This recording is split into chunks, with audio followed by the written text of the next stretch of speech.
I wasn't even in there today. Okay. I'd like to call a regular scheduled council meeting of June the 3rd, 2025 to order. I have a proclamation for Seniors Week, June 2nd to 8th, 2025. Whereas seniors are valued members of our community who continue to contribute wisdom, experience, and leadership to all aspects of life in the town of Redwater.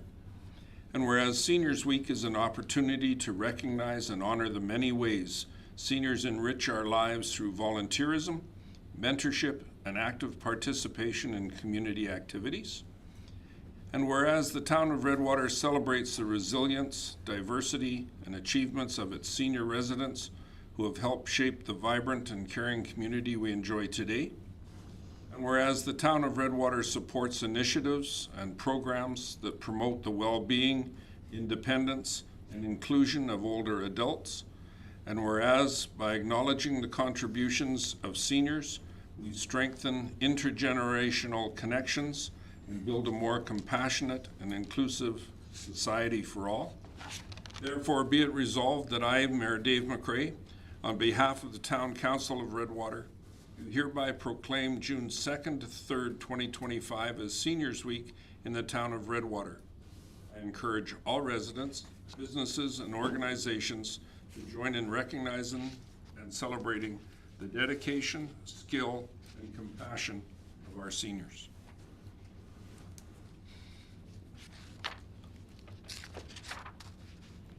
Item 2.1 of our agenda is I'd like to call a public hearing for Bylaw PD-01-2025 to order. Good evening, everyone. Before we begin, please note that this public hearing is being recorded and live streamed on the Town of Redwater's official YouTube channel. I call a public hearing for Land Use Bylaw PD-01-2025 to order at 6:32 p.m. I would first like to have each member of council and staff introduce themselves. I am Dave McRae, Mayor and Chair of the public hearing. Councillor Butcher. Connie Butcher, Town of Redwater Councillor. Joe Melnick, Councillor. Joanne Williams, Councillor. Councillor Dwayne Spicer. Councillor Tina Cosby. Councillor Robles. And I'm Ken Van Buell, the CAO for the town of Redwater. Trina Lane, Land Use Economic Development Officer for the town of Redwater. Donna Davison, General Manager of Operations. Jennifer Beezer, Recording Secretary. Thank you. This public hearing was called to discuss the proposed bylaw PD-01-2025 to amend bylaw PD-01-2023. The public has been notified and provided with the opportunity to review the proposed bylaw and how it may impact them. Item 2 on the agenda, explanation of purpose of hearing. The purpose of bylaw PD-01-2025 is to amend the land use bylaw PD-01-2023 for the purpose of regulating the use and development of land and buildings within the town of Redwater. Item 3 on the agenda, explanation of proceedings of this hearing. I will describe the procedure that will be used by the council in conducting this hearing. I will call upon Ms. Trina Lane, Land Use Economic Development Officer for the town of Redwater, to explain the proposed bylaw PD-01-2025. I will then proceed with hearing from registered speakers in the following order. First, in-person attendees. Second, virtual attendees. Once all registered speakers have been heard, we will proceed with unregistered speakers in the following order. First, in-person attendees who have not registered but wish to speak. Second, virtual attendees who have not registered but wish to speak. Virtual attendees, please use the raise hand feature in Microsoft Teams to indicate their interest, and they will be called upon in the order their request is received. People who have not registered to speak in advance will be heard when time permits, either during the meeting or at the end of the scheduled appointments. Each presenter will be allotted 10 minutes to speak. The names of persons providing comments, both written and verbal, will become part of the public record. Mr. Ken Van Buell, CAO of the Town of Redwater, will read any written submissions into the record. After this is concluded, Ms. Trina Lane and Ken Van Buell will be given the opportunity to sum up the amendments. Please note that if technical difficulties arise during the hearing, the meeting may be paused or rescheduled at my discretion to ensure full participation and fairness for all attendees. Are there any objections to the proposed procedure? If not, I will call upon Ms. Trina Lane to outline the background to the proposed bylaw. Ms. Lane. Thank you, Mr. Mayor and Council. So during the May 6th regular council meeting, council gave first reading to bylaw PD-01-2025. This serves as the second series to the original land use bylaw amendments.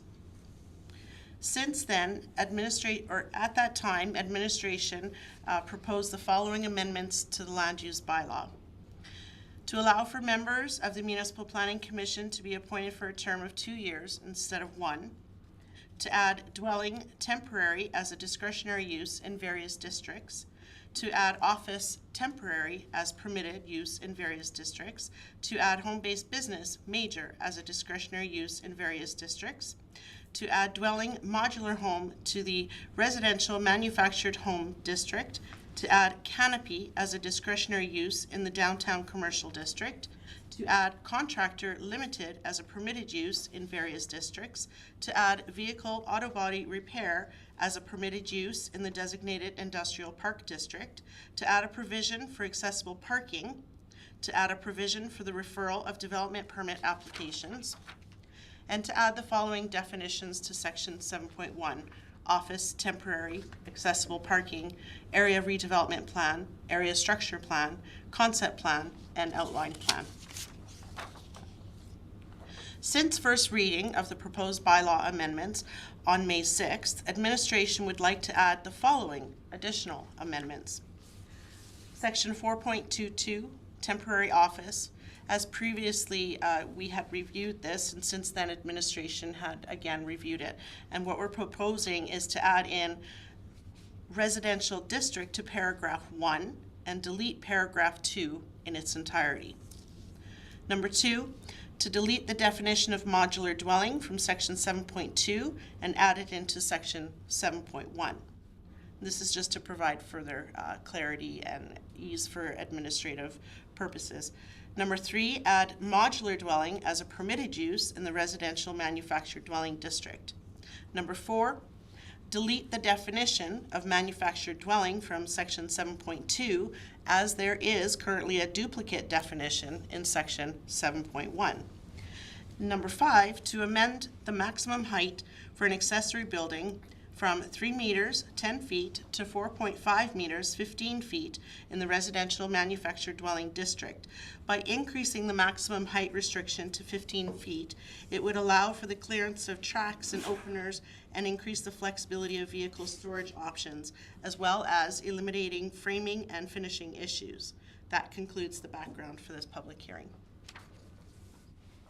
Thank you, Ms. Lane.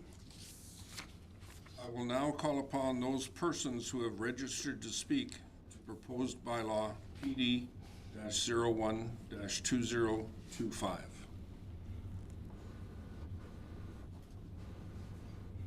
Mr. Van Buell? There is none. There's none, thank you. Is there anyone attending in person who wishes to speak to council regarding proposed bylaw PD-01-2025?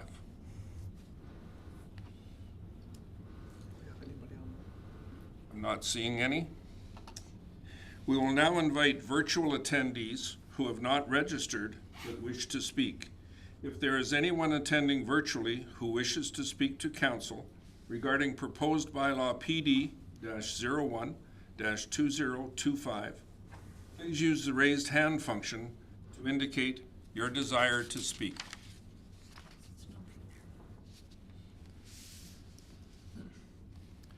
Not seeing any, I will now call upon Ken Van Buell, our Chief Administrative Officer, to read into the record any written comments outside those already presented that were received regarding proposed bylaw PD-01-2025. Yeah, Mr. Mayor, members of council, there's, administration received no written submissions. Thank you. Since there are no further speakers or submissions, I will now give Ms. Lane and Mr. Van Buell the opportunity to sum up the proposal. Thank you, Mr. Mayor and Council. The proposed amendments to the land use bylaw will allow for more permitted uses within the specified districts, adding discretionary uses within those districts, adding provisions within the general regulations section, as well as the procedures and administration section.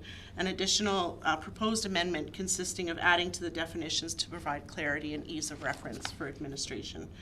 And just in summary as well, bylaw PD-01-2025 will be presented for second and third reading on June 17th of 2025. Thank you. Mr. Mayor, if I could, just a couple comments and a little bit of clarification. So just on the temporary office, I really want to go through why we've struck this out. The idea behind this temporary office use in a residential area is not for home-based businesses. What it's designed to do is allow show home type offices to be in areas where there's activity of a residential nature. And one of the things that our bylaw said was it's really not allowed. So when we did this originally, and I think this was just, we weren't thinking about it right until we read it afterwards and we went, hang on. So the second, point 2 under 4.22 says temporary offices within a residential district unit shall not include the following: client visits to the site, parking of a home business vehicle, changes to the outside appearance of the dwelling unit, on-site signage, nuisance, etc. Well, it kind of goes against what we're trying to do in the first part of this. What we're trying to do is, on a very time-limited basis, allow for a builder who's in an area, whether that be building homes for sale or building apartments for rent, is to have, while the construction is going on, have an office set up. And you know, if you go into Fort Saskatchewan, St. Albert, what normally happens is there's a front attached garage, and they take the garage, and that's kind of the office place, right? And you have client visits, et cetera, et cetera. But they're time specific and they're time limited. Once your subdivision is full up, then that permit for the office kind of goes away. So that's that one. The modular dwelling and modular, manufactured dwelling. The way the definitions were written, there was 2 definitions for manufactured dwelling that were virtually the same but not identical. So that had some difficulties with it. But we really wanted to make sure that we differentiated properly between manufactured dwelling and modular dwelling, because they're not the same thing. Modular home is that home that is built off-site, put on a foundation, doesn't have axles, doesn't have all the rest of that, right? And so the manufactured dwelling is that it's still built off-site, it's brought in, but it has axles, wheels, et cetera. And whether you take off the wheels or not, the axles and the ability to move that dwelling is still there. So we wanted to make sure that those were crystal clear. The one that came up after the fact that we found, I think it went to MPC. It did. Was the height of a secondary, or of a, not a secondary, A detached. the detached garage. So it was at 10 feet. If you think about, I don't know where the 10 feet came when we did the original bylaw, but if you think about it, if you have a simple 412 pitch roof, which is pretty standard for any garage, et cetera, that's basically the lowest that you can get here, and still meet codes for snow loads, et cetera, et cetera. If you have a standard garage with 8-foot walls, and you have a 412 pitch, and you've got a 20-foot garage, you're gonna be way over 10 feet. You're gonna be into that 12, 13, and if you get any kind of pitch, you're gonna be higher than that again. So just because of that height restriction, we were basically saying you can't have you really can't build a garage. You can have an accessory building, something that's gonna house a vehicle or 2 vehicles, probably isn't gonna make it. You're gonna be coming for a variance on the height virtually every time you have that accessory building. That is not what we're trying to do. We are not trying to make this cumbersome for our public. What we're trying to do is we're trying to make sure that this document, this land use bylaw, lives, breathes, and makes sense, and we can defend it. Again, we want to be, the first answer that we want to get to is yes. How do we do that, right? No is the easy answer, and when you put restrictions like that, it's not doing what we want it to do.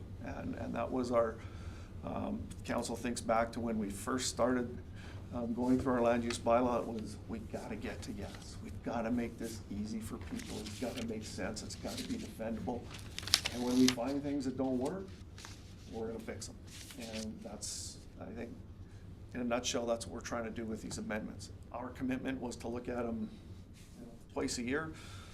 This is the June kind of look, and getting these kind of consolidated takes 2 or 3 months. So believe it or not, we've already got a list of things that probably have to go into a next one.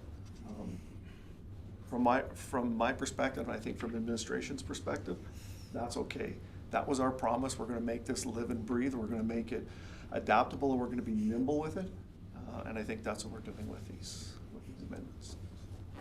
Okay, thank you. I want to express our gratitude for the valuable input we received from the community, local businesses, residents, administration, or any experts that have helped shape these amendments. Your feedback has played a crucial role in shaping the proposed bylaw. Public hearing is now closed. At a later meeting, member of councils will review the evidence presented and consider whether to proceed with second and third readings of the bylaw. The time now is 6:48 p.m.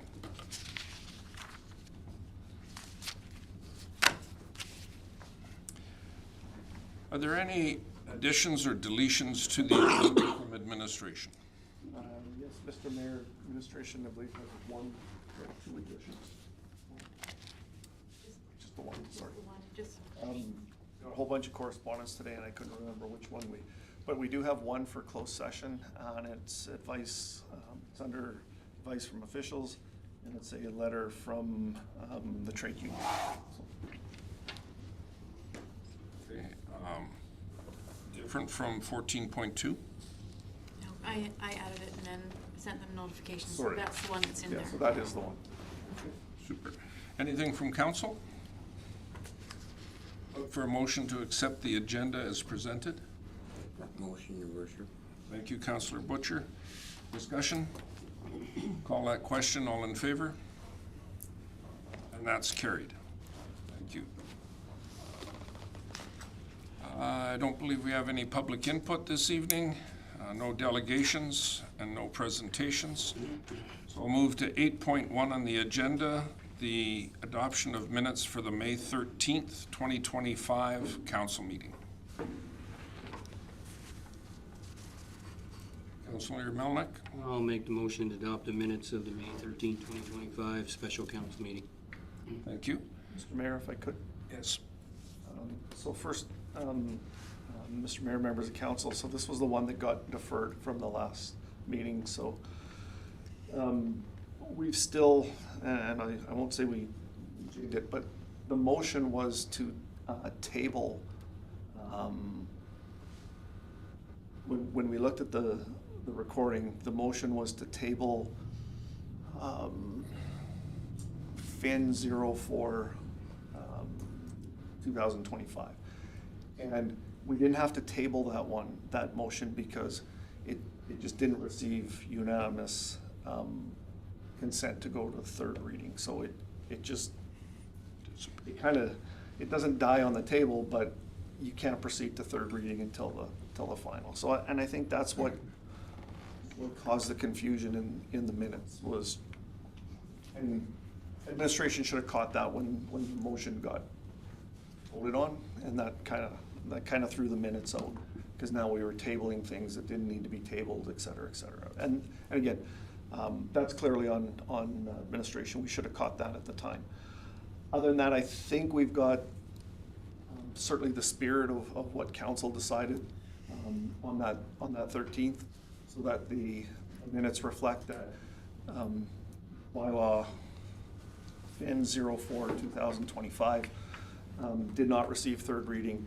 Then we moved to just table up in FIN 03-25 because we couldn't go ahead with our bylaw and we had to have another special meeting. So I hope that clarifies for council how that went down.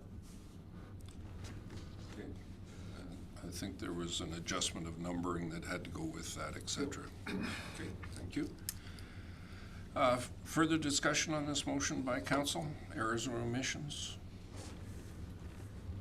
Not seeing any, I'll call that question. All in favor? And that's carried. We then have 8.2, the minutes of May 14th special council meeting. Councillor Cosby. I'll move that the May 14th special council meeting minutes be adopted as circulated. Thank you. Discussion, errors, omissions? Not seeing any there. I'll call that question. All in favor?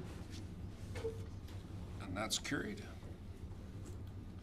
And that moves us to 8.3, the minutes of the May 20th regular council meeting.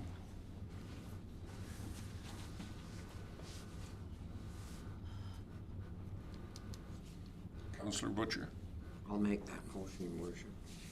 Okay. Motion to accept the minutes of May 20th, 2025 as circulated. Discussion, errors or omissions? Seeing any, I'll call that question. All in favor? And that's carried. And then 8.4 is the May 27th, 2025 Committee of the Whole meeting minutes.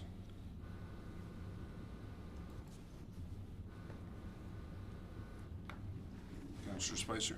I'll make the motion that we accept the minutes of the Committee of the Whole of May 27th, 2025. Councillor Olson. I'd like to make an amendment to the fact that yourself was virtually, not, Yes. you attended virtually, not, That's correct. so. I Okay. did have that in the thing, but it didn't carry through the minutes, so I'll correct that. Okay. Any other errors or omissions? Not seeing any, I'll call that question. All in favor of the amendment of accepting them as amended? And that's carried. Any business arising out of the minutes or unfinished business from administration? Mr. Mayor, none from administration. Anything from council? Agenda item 10. Agenda item 11.1, new business. We have an RFD for policy 414R1. Mr. Davison. Thank you, Mr. Mayor, members of council. Yeah, we're here to talk about policy 414R1, control of trees and shrubs on boulevards and public lands. The purpose, obviously, of this, having gone through the infrastructure meeting and COW, is to present council with a final version of policy 414R1, control of trees and shrubs on boulevards and public lands for consideration and approval. The recommendation, administration recommends council approve policy 414R1, control of trees and shrubs on boulevards and public lands. In reference to the background, the original policy 414 was approved in 2009 as governed how trees and shrubs are planted, protected and managed on town-owned boulevards and public lands. Since then, updates in organizational structure, safety standards and administrative processes warranted a modernized version. I'll just highlight the changes in the document under discussion as I have prior. Policy layout and structure. The revised policy follows the town's updated policy template, introducing clearly defined sections such as scope, definitions, responsibilities, and guiding principles. The modern structure improves usability for both town staff and members of the public engaging with the policy. Refined definitions and updated terminology. Reference to Alberta One Call has been updated to utility safety partners to reflect current legislation and best practices. The revised definitions avoid redundancies while maintaining clarity for boulevard, public lands, highway, and others. Clarity in roles and responsibilities. The original version assigned decision-making to the town manager and operational enforcement to the public works manager. The revised version clearly defines roles for the CAO and the general manager of operations, aligning the policy with the current organizational structure and reporting relationships. Council retains its authority to review and amend decisions on appeal. Dutch elm disease prevention and control. A new section has been added to proactively address the risks of Dutch elm disease, a serious and regulated pest threat in Alberta. The addition reflects current provincial pest management requirements and ensures the town maintains eligibility for funding or support related to DED prevention. Financial implications. There are no direct financial impacts associated with policy approval. Internal impacts. Clarifies staff responsibilities across departments. Aligns the application review and inspection process with current organizational structure and safety protocols. Under external impacts, improves transparency and consistency for residents requesting tree-related work. I'll skip past the alignment. We've been through that. Relevant legislation, standards, policies or plans, the Traffic Safety Act, Municipal Government Act, Utility Safety Partners Protocols, the Agricultural Pests Act, and under the communication plan, once approved, the policy will be shared with all town departments and included in the policy manual. Highlights will be made available to the public via the town website, and the policy will be delivered through the operations department in coordination with the corporate services department to all employees.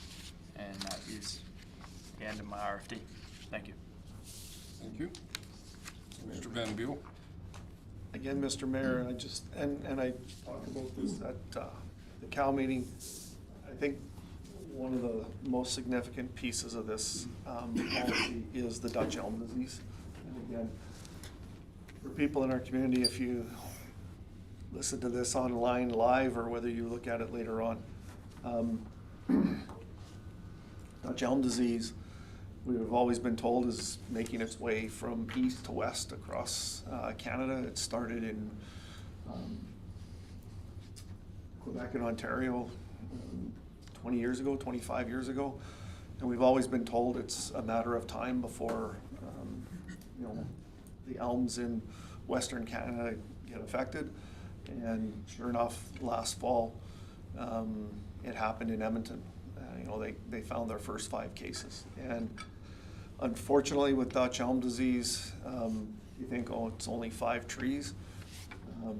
It's just a matter of time before they spread. And as a result of those 5 trees, the city of Edmonton actually upped their budget for this year for pruning and trying to find, making sure that they find all the trees that are infected. They substantially increase their budget because it will spread like wildfire.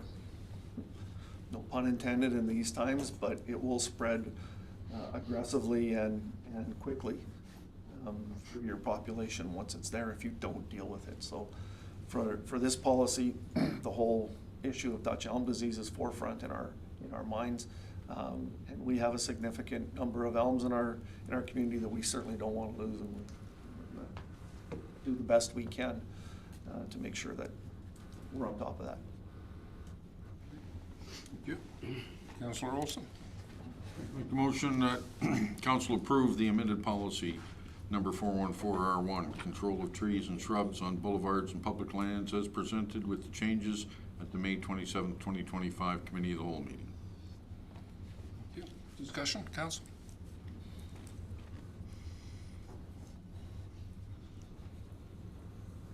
The only suggestion I have, sir, is if at some point in time we have the ability to keep a log of problem trees and problem areas, because I know several times we've had windstorms and what have you, and there's a large tree that sheds badly, and it would be nice to have that kind of a record as to where we're expending resources. Thank you, Mr. Mayor. That's actually something we've been discussing pretty recently, is how we're going to better manage the way we handle our trees, not just obviously through our policy, but through our actual physical management of it. And one of those pieces is we'll be looking in the future to section off town into 1, 2, 3, and 4, and rotate year over year through different sections. When you've got a company running through town and they're attacking just spot areas, it's easy to miss things. We're looking to try and section those pieces off and create a rolling schedule, so to speak, and that'll allow more time in specific areas. So. And again, Mr. Mayor, members of the council, that doesn't mean that we have a windstorm that, no, we're only dealing with this area. What we're trying to do, and we're trying to be more efficient with our dollars spent rather than kind of going here, there, and everywhere. Here's the area of town that we want to, concentrate our pruning on. Obviously, if we have some problem trees, and that's where I think, Mr. Mayor, exactly what you're saying. If we've got problem trees, doesn't matter what part of town we're concentrating on, we can go back to those trees and go, you still have a problem. Because when you have a problem tree, unfortunately, sometimes you get to the point where you go, it's a tree that's done, right? Go ahead, Councillor Spicer. Well, and that leads to the next thing, and we talked before, and that's the stump removal part of it, right? I know we've got one down, that huge one. All the way from the curb right to the sidewalk, and I went by today. The other day there was nothing on it. Today there's growth like this on it. Shoots that emergency shoots, so it's trying to survive, right? Yeah, so we need to have that part of that policy, or not policy, but procedures to get rid of those as quickly as possible. Yeah, it's something that hasn't been done in the past. We're addressing that this year. So.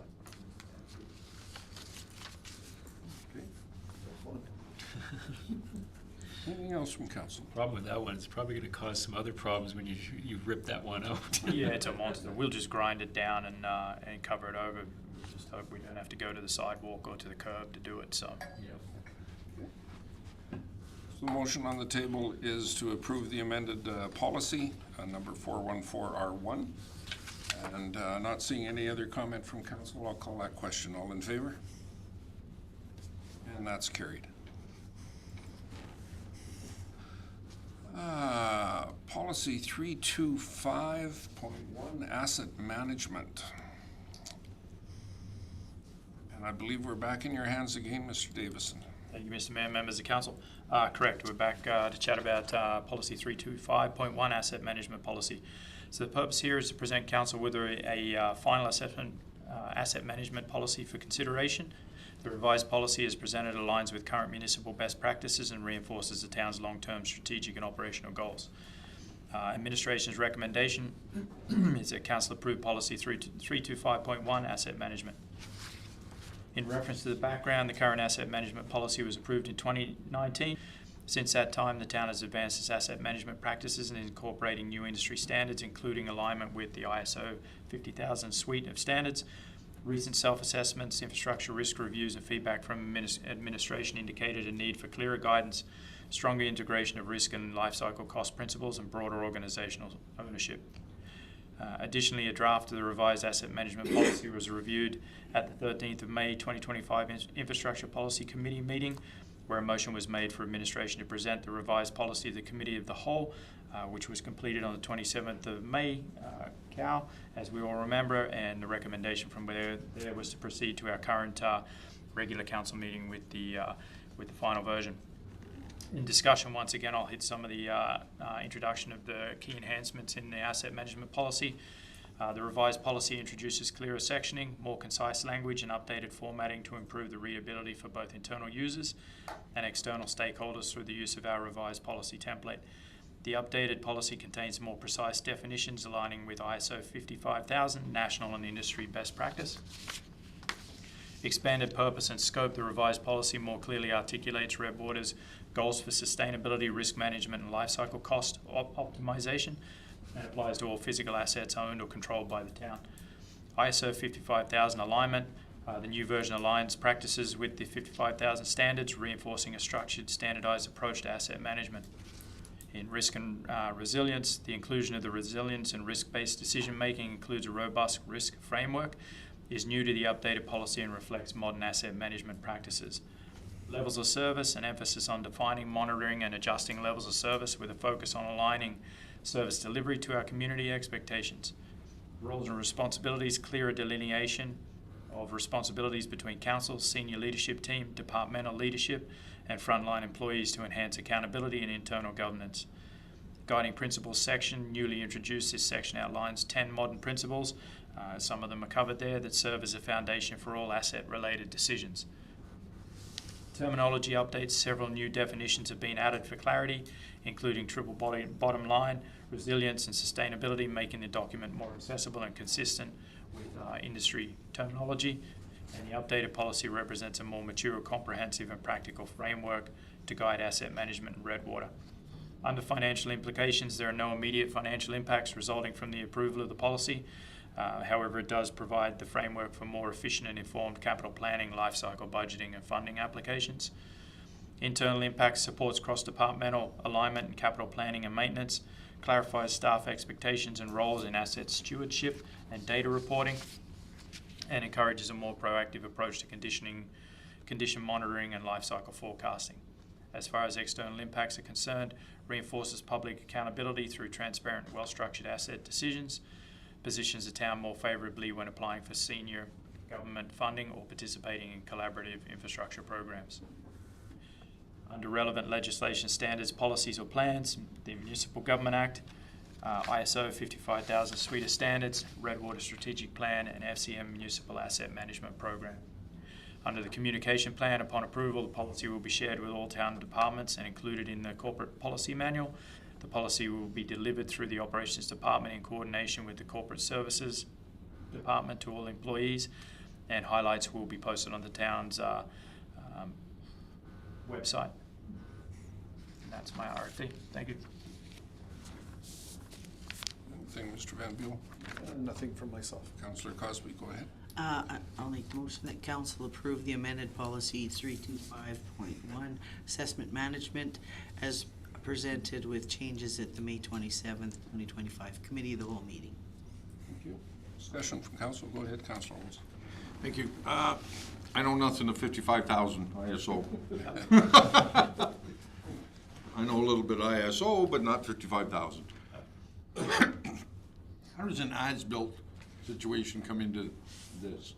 Like, we'll use the gas line that they just finished downtown.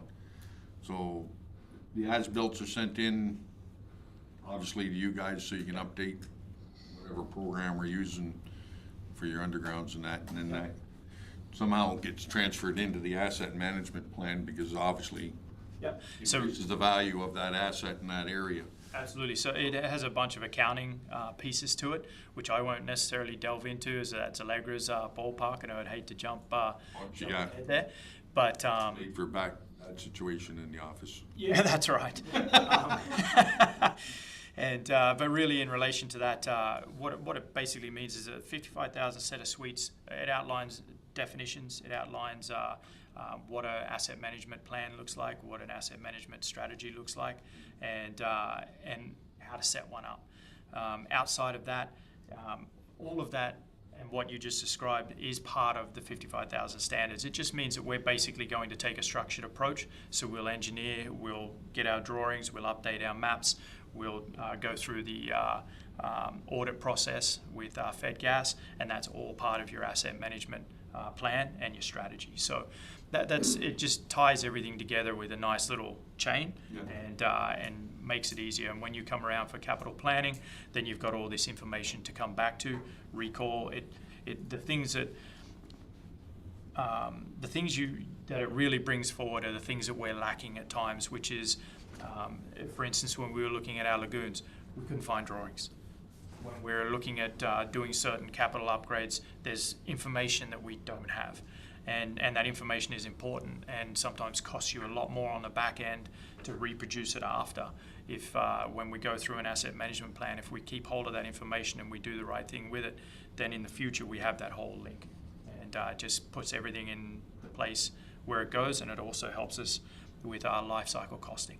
So basically, with the way I understand it, with your ISO 55000s, is everything is in a file for, we'll still use that gas line job. Yep.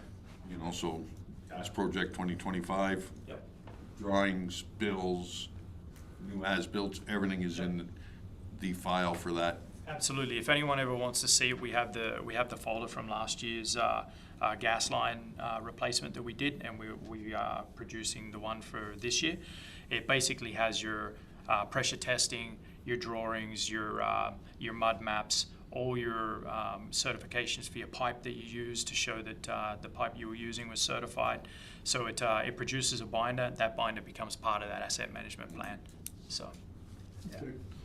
Would have come in handy with that water line when, because we found out those were shallow on that one end, right? If we had known that, could have saved some money. Absolutely, and that's where it comes into play, is that good asset management, recording and planning can shortcut a lot of that stuff, right? So when you are looking at a new project, it just takes away a lot of the hidden stuff. So, Mr. Van Buell, go ahead. I'll take a stab at answering the financial piece of that on the. Gutsy. So, in our financial statements, there's a section there for tangible capital assets. And so they increase and decrease as assets depreciate, basically, right? So the financial piece of this is when we appreciate them, i.e.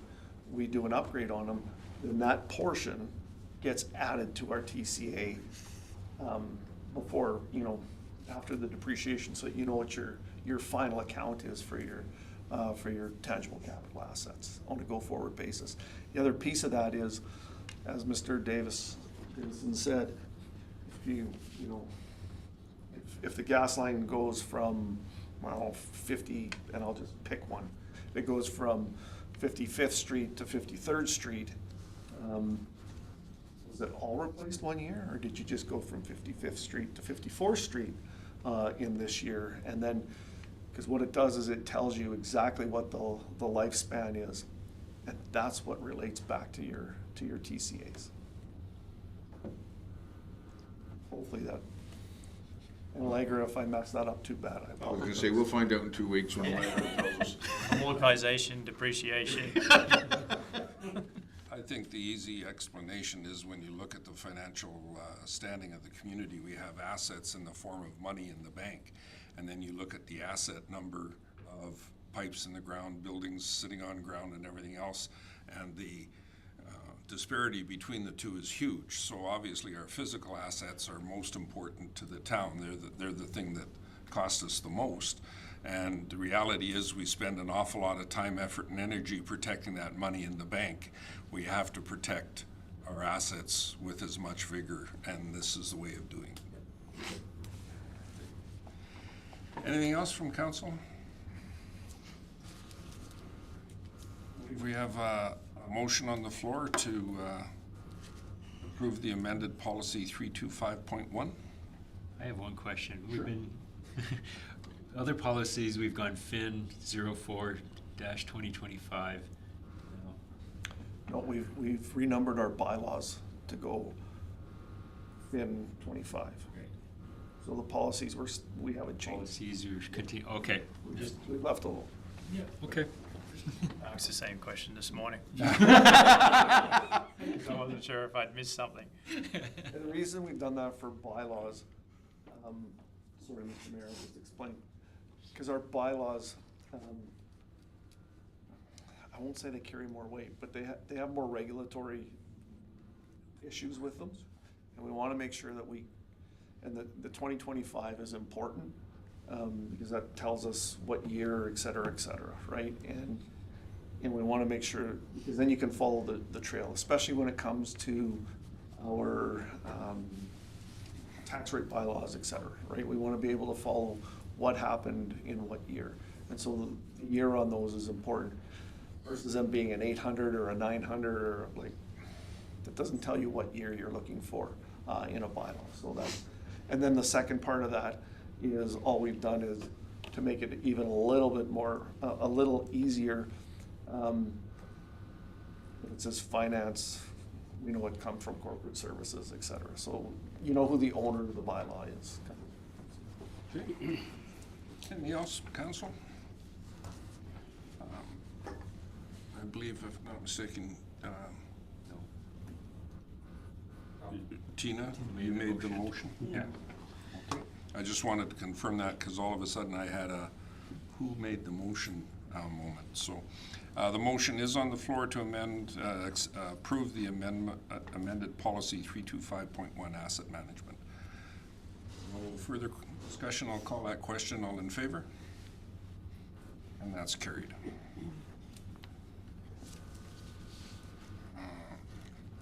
Council remuneration. Mr. Van Buell. So, Mr. Mayor, this was introduced at the Cal meeting a week ago. And what we asked council to do at the time is kind of give it some thought and come back ready today to give us some direction for how we want to proceed. Obviously, council had the committee, the public committee struck to go through what council's remuneration is. And in the report, there's a number of I guess recommendations is the best way to put it. But there are some other options that were considered on some of these. So, there's a number of ways we can do this. My suggestion for council would be to go through the recommendations one by one and say, here's how we'd like you to proceed. And then what administration will do is, some of these are in policy format. Some of them don't have a policy right now. So, you know, they're kind of recommendations that the committee put out. The one that I can think of is on how to deal with COLA, right? Their council doesn't have a policy. So if we go through the recommendations, I think there's 8 of them, and say, you know, this is, and again, if you say this is the direction you want to see, that's not voting on it today. That's just saying, hey, we want to see a policy that reflects this, right? Reflects the recommendation on base remuneration, right? So follow the recommendation or take an option, you know, take the 20% option or whatever, however council wants to do that. Then what administration will do is they'll bring back those individual policies for individual discussion at a later meeting. Now, on May 27th, on May 27th, I said to council that, you know, probably have that ready for the 17th. I need to back up a little bit on that one, because on the 17th. On the 17th, I won't be here, and I don't want to leave that into the into Allegra or Garnett's hands to present, because they actually weren't at the meetings with the committee. So what we do is probably move it for further discussion at the Cal meeting on the 24th, and then finalize at our last meeting before. That would be my suggestion. So that would be, yeah, because July 1st is a holiday, so we're going to July 2nd. So that would be my recommendation on how we proceed. That I think will still give council enough time to go, okay, so this is where we're thinking right now. Gather some more feedback from the public if that's where we're at, and then have a discussion about the specific policies and what that means at the 24th, and then either approve the policy or go in a different direction on the 2nd of July. So with council's wish, that's how I would recommend it, and we just do it recommendation by recommendation. Does that fit well with council? Easiest way of doing it? I think so. So recommendation number 1 was base remuneration.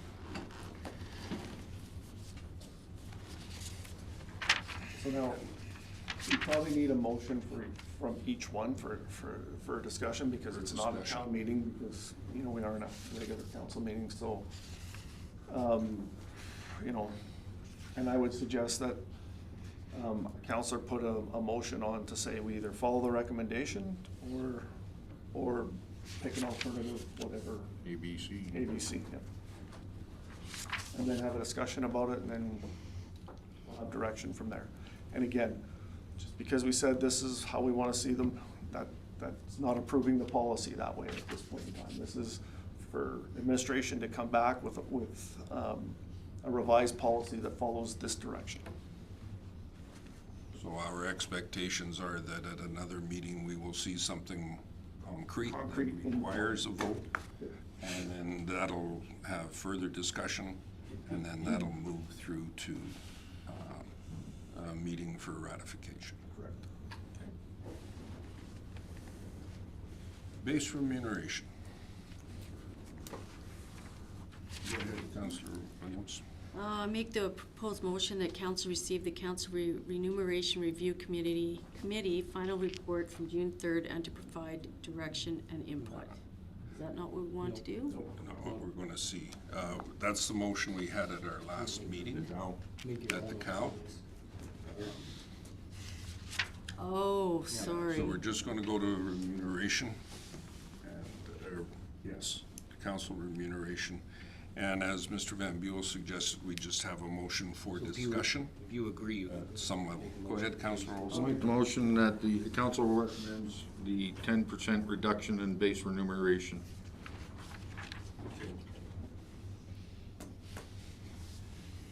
Now, just point of clarification, that requires a policy change down the road. Okay. So the recommendation from the committee was for a 10% reduction in the base remunerations. So my question to council is, how do you feel? What would you like?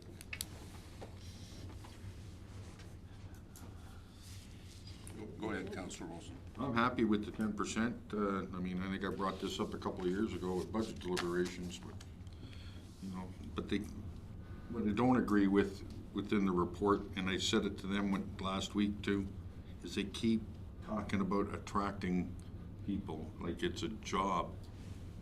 It is a job, but it's you volunteer for it. You're not here theoretically for the pay and benefits. So, and it's throughout the whole report. So, you know, like retention. You're here for 4 years. If you don't get voted in again, oh well. It's not like, you know, it's like, oh.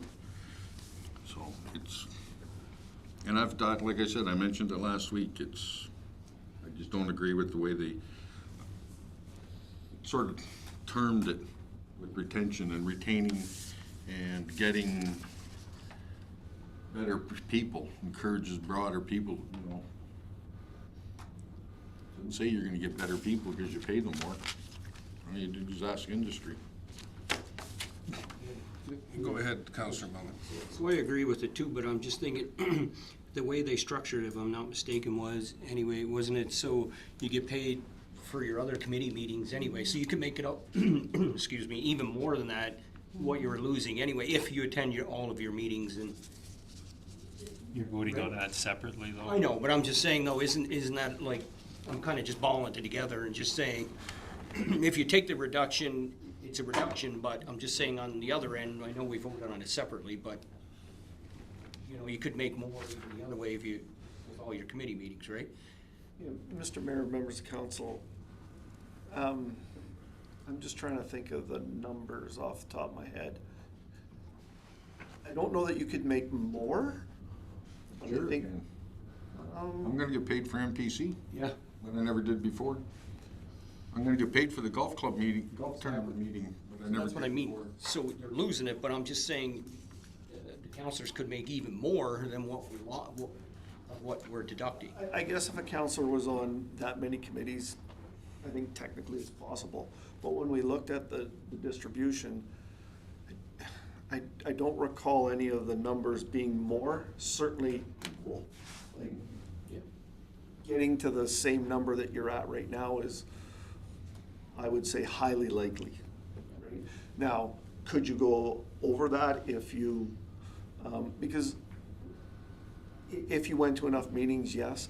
The other thing that, and we'll get to this when we talk about the meetings, some of the meetings you won't get $75 for anymore.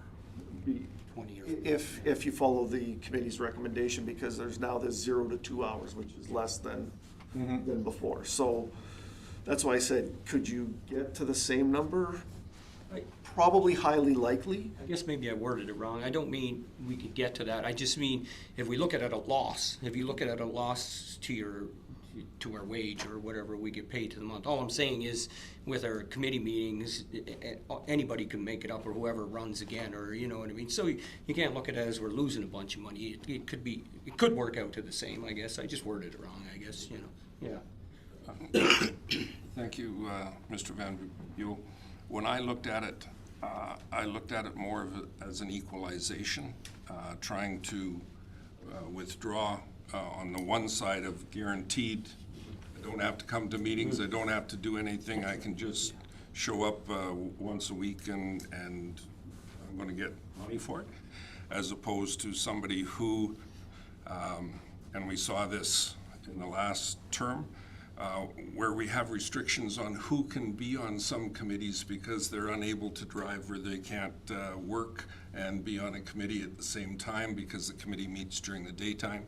So I look at this more of an equalization process, and I look at it more as, and I don't disagree with Councillor Olson's position of this attraction of qualified candidates and what have you, but I do know that if some candidates had to lose money from their existing employment to be on council, they wouldn't run.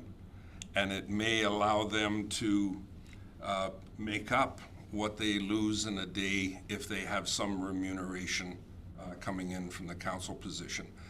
And good, bad, or indifferent, I don't know if that's appeasing, but I do know that there could be some people out there who would run for council if the remuneration is fairly significant.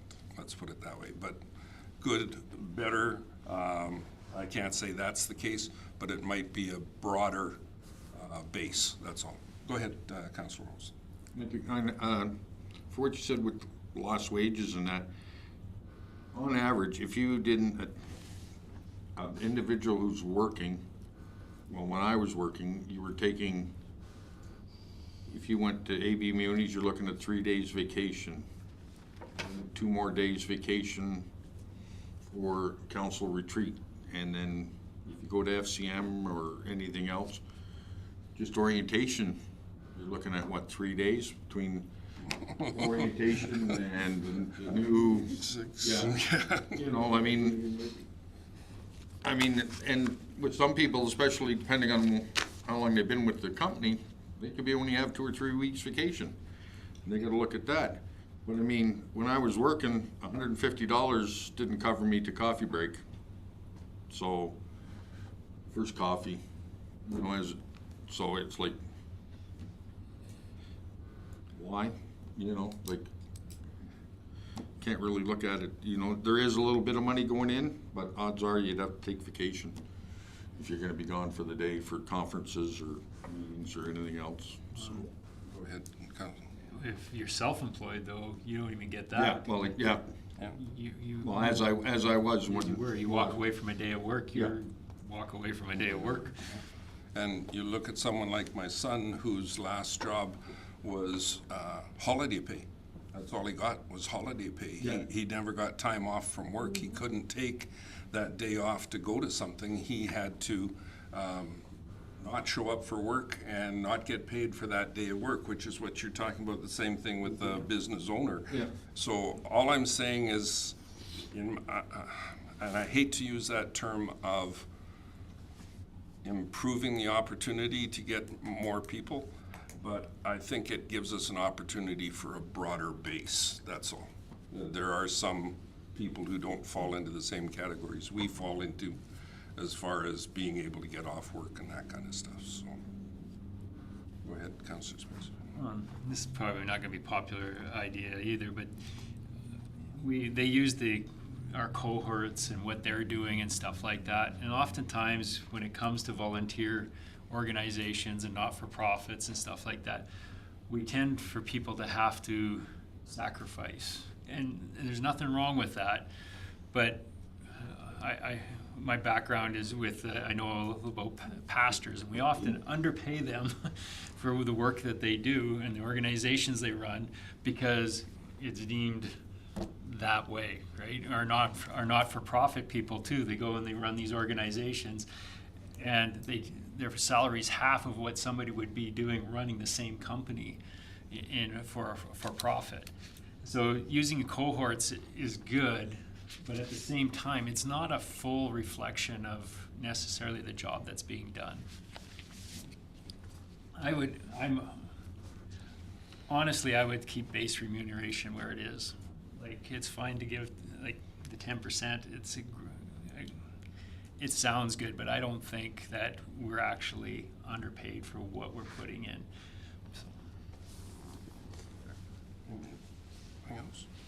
Mr. Mayor, if you allow me, I was in the meetings and I'll try and represent the committee as best as I can. But I also don't want to put words in their mouth.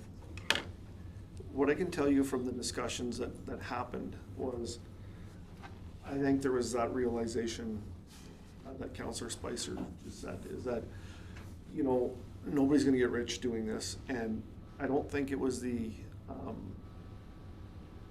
intent of the committee that that's where they wanted to go. But there was a significant understanding in that room that the 7 people who sit here make a sacrifice. And sometimes it is monetary. And they wanted to make sure that, to the best of the municipality's ability, that they minimized that financial sacrifice for people who ran for office. Again, understanding that you weren't going to be able to completely remunerate for the work you did, et cetera, et cetera. And I don't think that was their intent. And I think if they were sitting here, they would tell you that that wasn't their intent. But they wanted to make sure that that remuneration was reasonable, so that the broadest spectrum of people can run for council and not have an extreme sacrifice, if I can use that word, but that it was a reasonable sacrifice. I just want to add to that, because I know a lot of us on council, we attend events, we take our own vehicles, we do our own thing, and we're not putting in mileage, we're not asking for reimbursement of expenses, we're not asking for a whole lot of stuff. So we're all here for the right reasons, and I do get offended when, you know, it's deemed that we are here for the wrong reasons. We've all put in our time, we've all put in our sacrifices, time away from family, missing work. You don't work, you don't get paid. You're here because you want to be here to serve the community. And I think I agree with the 10% reduction. I don't have a problem with that. But I also feel that we are valuable people. And part of being a valuable person is to show that by getting some sort of remuneration. You know, we're not just sitting on council. We're serving our community with all these events we go to, with all these boards we're on, with events we attend outside of our communities, you know. So You know, I think everybody needs to be proud of where they are and not feel bad for getting reimbursed an honorarium every month for it. It's just what I want to say. So, go ahead, Councillor. That's not what I'm saying. I'm not saying that we should be doing it for nothing, you know, but Oh, no, I get that, Rob. it's just, you know, they keep mentioning attraction. Right now, I mean, because, well, you and Joe and Dwayne are doing and working, and it's hard for you guys to get here, but you've known for years what it's gonna be like. But for somebody else to see the amount of time that we're putting in, to come and say, yeah, I'll use 2 weeks of my vacation, you know, and who's younger, you know, like, so, I mean, Joe's had a hard time in this past 4 years with, you know, with the kids and everything. It's not throwing you under the bus or anything, Joe, but Hard. you know, you got one, you know, running around all over the country with playing hockey, and it's hard to meet meetings and everything.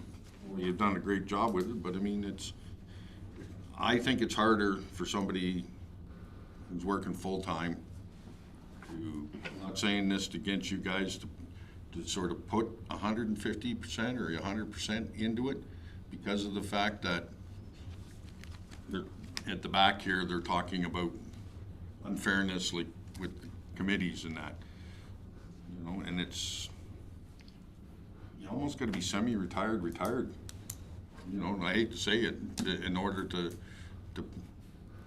sort of. I agree. It is harder as working, like when I was doing it, when I was working, it was harder, you know, so.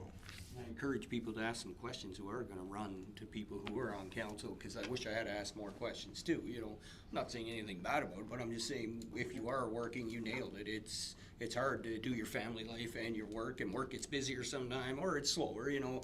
But at the busy times, it's even harder to, yeah, you know. I think the hardest part is when you still have children at home, because I don't have kids at home, so my time is mine, and I can do whatever I want. So it makes it easier for me. Whereas you still have kids at home, so it's harder for you to be able to attend all I'm the still got them meetings. all at home, but that's another question. So, before we get a little further off topic, basically the motion is that we advise administration that we would be looking at a 10% reduction in base remuneration. Is that fair from council? I know, Dwayne, you'd like to see it stay the same, but democracy rules.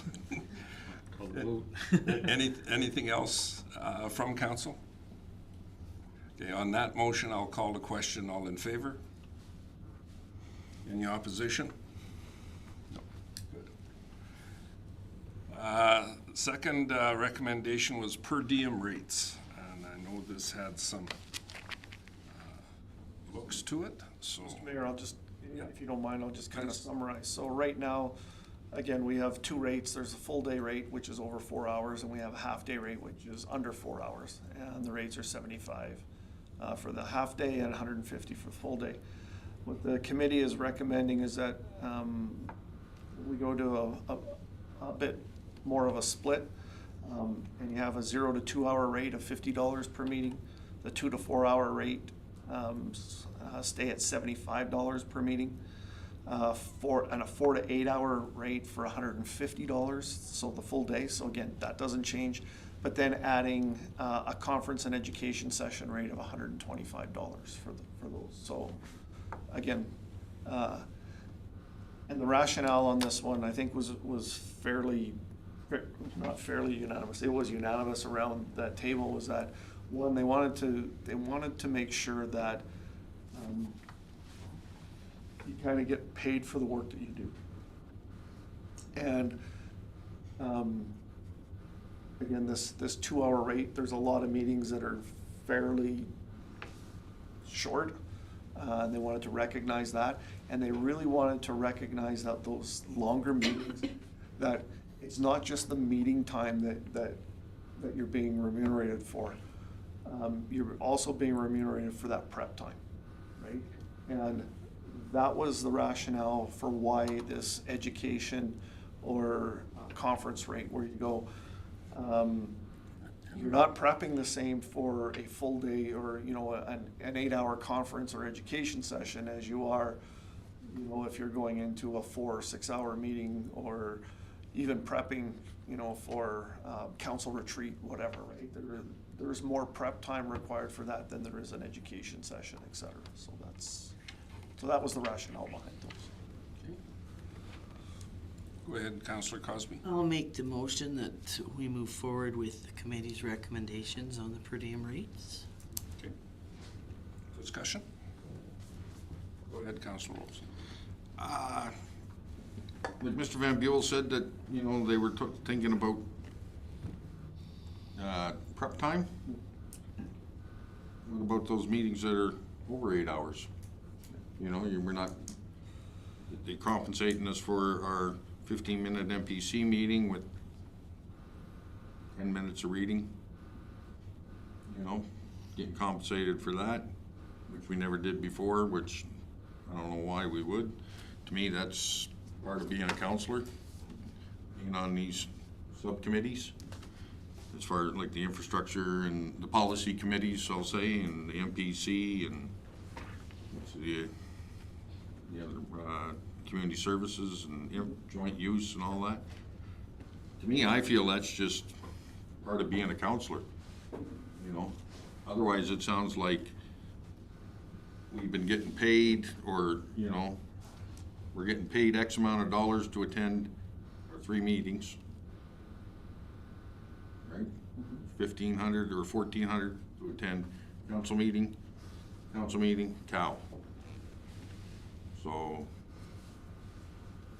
and other than that, everything else we're gonna get paid for, over and above. So I don't see where the fiscal responsibility that they talk about in their workup comes into play here. By, you know, it just, I don't know, because I see very few. I agree with their alternates attending at a 50% rate. But, I mean, to me, I think there still could be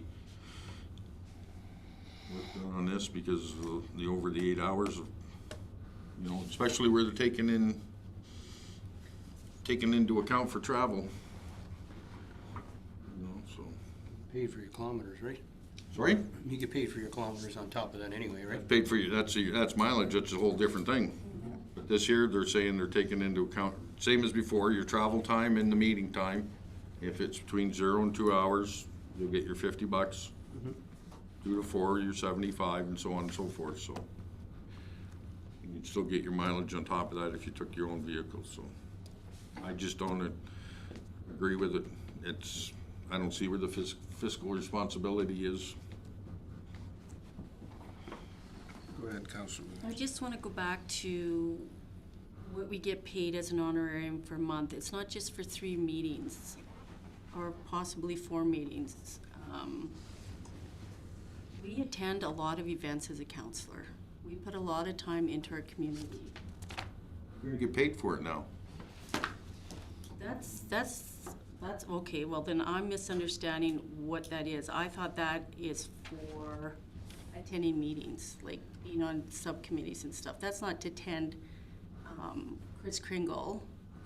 That's not to help at the library for their summer events or their reading events and their block party events.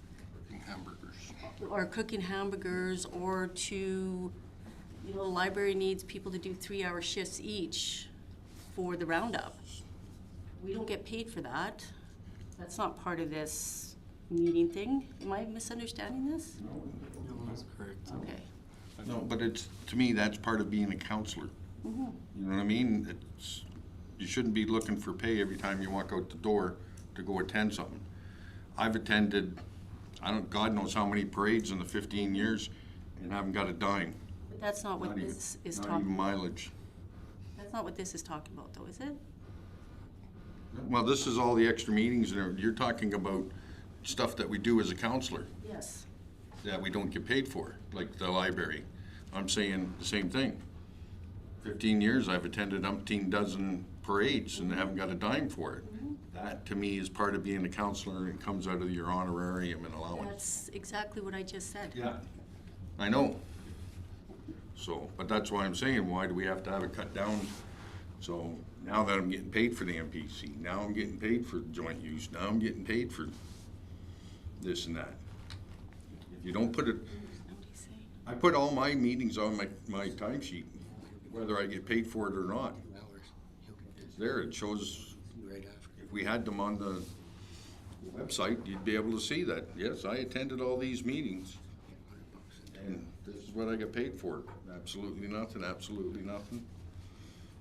I think one of the things that maybe isn't as well documented in the presentation on the per diems is that we have an awful lot of our committee meetings that are unequal distribution of funds.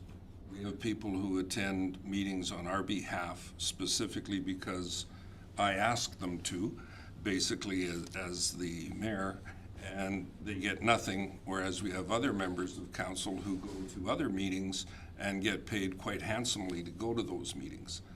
I think the equalization process is very important, where every councillor has some remuneration for the work that they're doing. So when Councillor Spicer stops at a library board meeting with Councillor Williams and Councillor Cosby, at the end of the day, their time is equal. It's as important one to the other. And I think this was the attempt of the committee to equalize that opportunity so that everybody has a chance at some remuneration for their time over and above. And I do believe that everybody at this council can stand up and say that they have worked at the Kris Kringle, or they've planted flowers, or they've gone to the parades and that sort of thing. And that is accepted as part of that base rate that we get. That's what we do. But when we're going to represent the town, when we're sitting at a table and we're putting our hand up and saying this is what the town believes, we should be compensated for that. That's not an easy thing to do a lot of times. And I know there's going to be questions as to what do we do with a short meeting as opposed to a long meeting. What do we do when our gas conference runs more than 8 hours and I'm there for 15? We're going to have to talk about that, I guess. But the reality of it is, when I go to a conference, I sit there and let somebody tell me about everything, and I absorb what I can and look after that. When I go to a meeting, I'm expected to speak. I'm expected to present information. I'm expected to, at the end of the day, say the town of Redwater is either for or against the motion. And that's why I think it's important that the remuneration be associated to the meetings that you're going to. That's kind of where I come from on it. Go ahead, Councillor Olson. You just sort of explained boards and commissions in that, but you know, like right now we'll use, I'm looking here at this big list that we got, the infrastructure committee meeting that I attend with Minister Nally. Yes, I'm there representing. I get my 3 hours or 2, whatever it is, for travel and that. So, but I mean, it's, to me, I just feel, in my personal opinion and everything, I just feel that when you look at this and, you know, like, we really have to sit down and discuss exactly what meetings you're gonna get paid for out of this. Because when you look at it, taking out all your hamburger flipping and your parades and everything, your honorarium and allowance as a councillor, deputy mayor, and mayor is gonna be for 3 meetings, depending on what the criteria is in this per diem list. Because if you go outside of anything, the way they're talking, right now they're talking like the policy committees. That's our job, to set policy and bylaws as a councillor. So why would we be expecting extra pay to attend those meetings?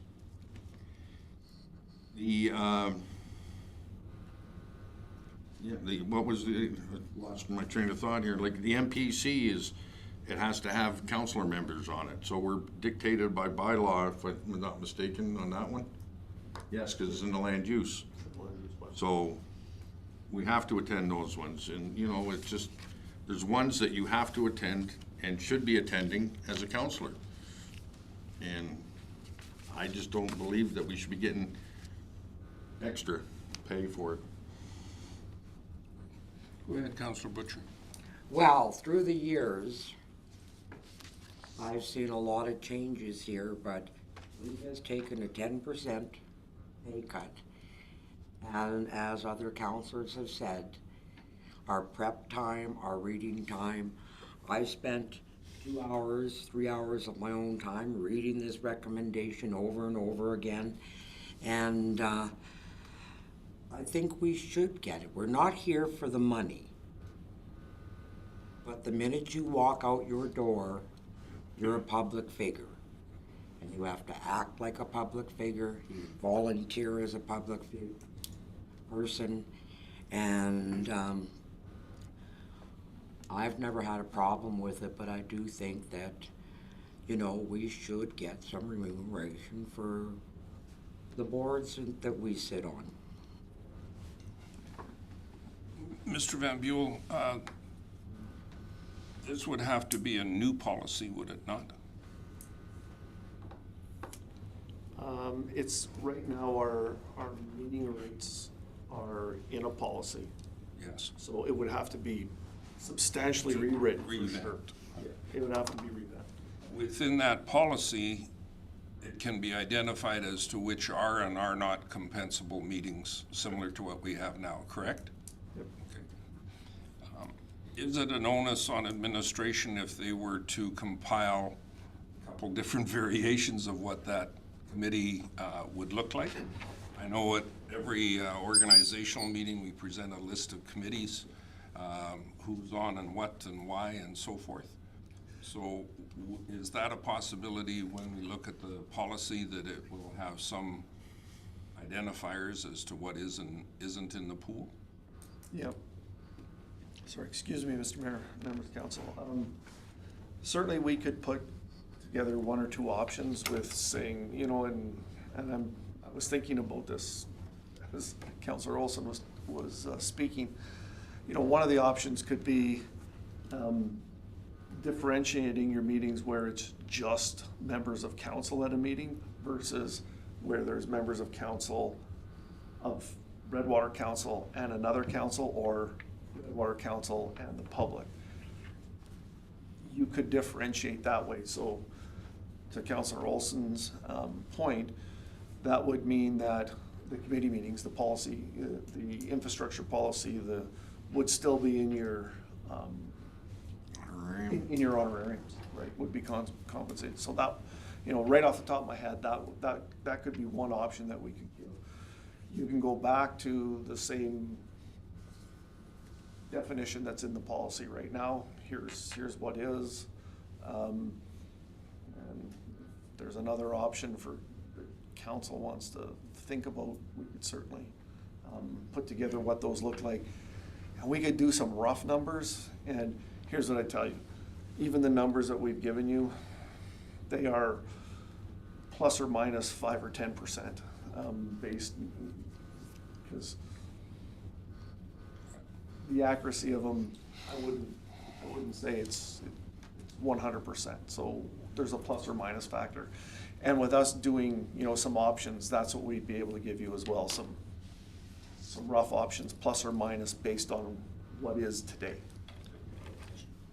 Just out of curiosity, so like our golf meeting today, committee meeting, would that be like be underneath this? So like would we have got paid for that today? Just out of curiosity. Does that, so does this mean all the committees?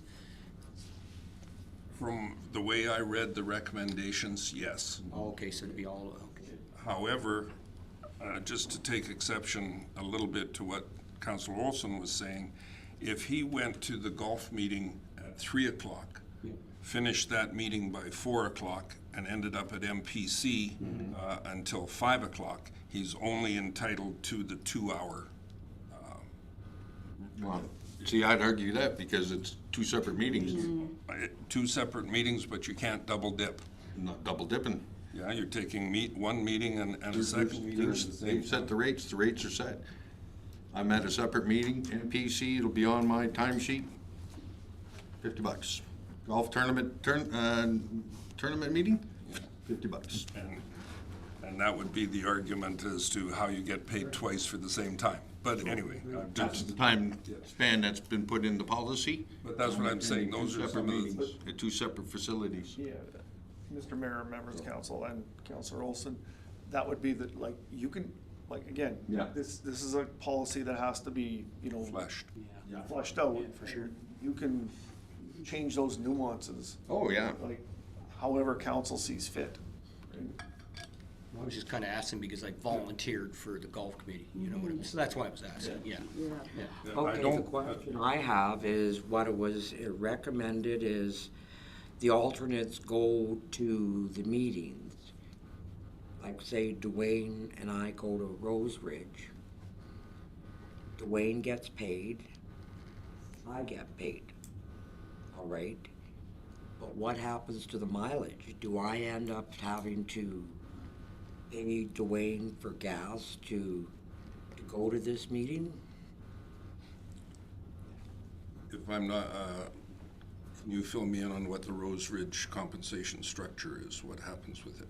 Well, they only would pay me, they wouldn't, the town would have to pay you for that That's right. meeting. But does Rose Ridge It's built pay into you the- mileage, No, they pay, it's built into the, the remuneration? it's 179 right now, I think, so. So I would say, no, you're not paying him because he's attending on behalf of the town. He's getting paid to attend, and he's gonna get that money whether you're sitting in the car or not.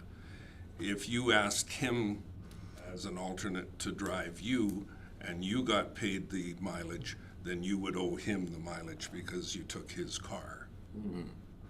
That would be my interpretation of it, but again, that's, Well, while we're on this point, I do think it's very important for the alternates to attend, because if you don't attend, you're not in the full circle of events. I have no problem paying for the gas if I catch a ride. Like they even said carpooling. like, I would assume if Joe came with me to a water commission meeting, that he would get his monies for attending, but there would be no mileage compensation or anything because I get paid that by the commission. So there would be no, he couldn't claim my mileage, let's put it that way, Well, when I I'm know- already I know, getting I paid. understand that. So we need a little bit more work on this. You've heard some of the comments from council. Yeah, Mr. Mayor, members of council, so we'll bring some options back on how we can figure out those nuances and figure that out. And we can also figure out that nuance if, again, Councillor Spicer's being paid for quote mileage in his rate and he drives anyway and you jump into the car. We can figure out whether that's, you know, another council decision is, you know, I'll use your terminology, Mr. Mayor, is that double dipping or not? Right? If quote Councillor Spicer's getting paid for mileage as part of his, he drives, you jump in the car, now are we double dipping here, right? To me, it seems like kind of a no-brainer. You already got to ride with somebody. How can you claim mileage when he, you know? Well, no, I think that's the nuances in the wording of the policy, right? And again, back to Councillor Olson, we'll give you some, to Councillor Olson's point, we'll give you some options about what is that line about, you know, and like I said, right off the top of my head, I can make a pretty strong argument to say, if it's only your council that's meeting, or portions of your council, and that's all that's involved, that's an easy split if you wanna add something, right? Cause that gets rid of, or doesn't get rid of, it includes committee meetings, special council meetings, all the rest of that, right? It includes all that as part of your honorarium. Then the nuance is, okay, so what's the line when you start to get over? Is it, you know, is it MPC? Because the nuance could be, well, if council has to appoint onto that meeting, you know, but then we're getting back to, quite frankly, where we're at right now. Right? And that's the nuance. But again, this is council's decision. We'll give you the options of what that looks like, and then we can go from there. Councillor Cosby, would you be willing to amend your motion to include the words "with options"? Sure. You gotta leave room on these lines, eh? Yeah. Add into your. Does that help council at all? Is it something we can look at down the road? Okay. So that motion, I believe, is that we accept the per diem rates as provided by the committee for review with new policy and options. All right? Anything else from council on that? No? I'll call that question. All in favor? And that's carried. And I'd look for a motion from council for a short recess of 10 minutes. Make the motion, Mr. Mayor, recess for 10. I'll call that question. All in favor? And that's carried. I could have gone for 5 more minutes.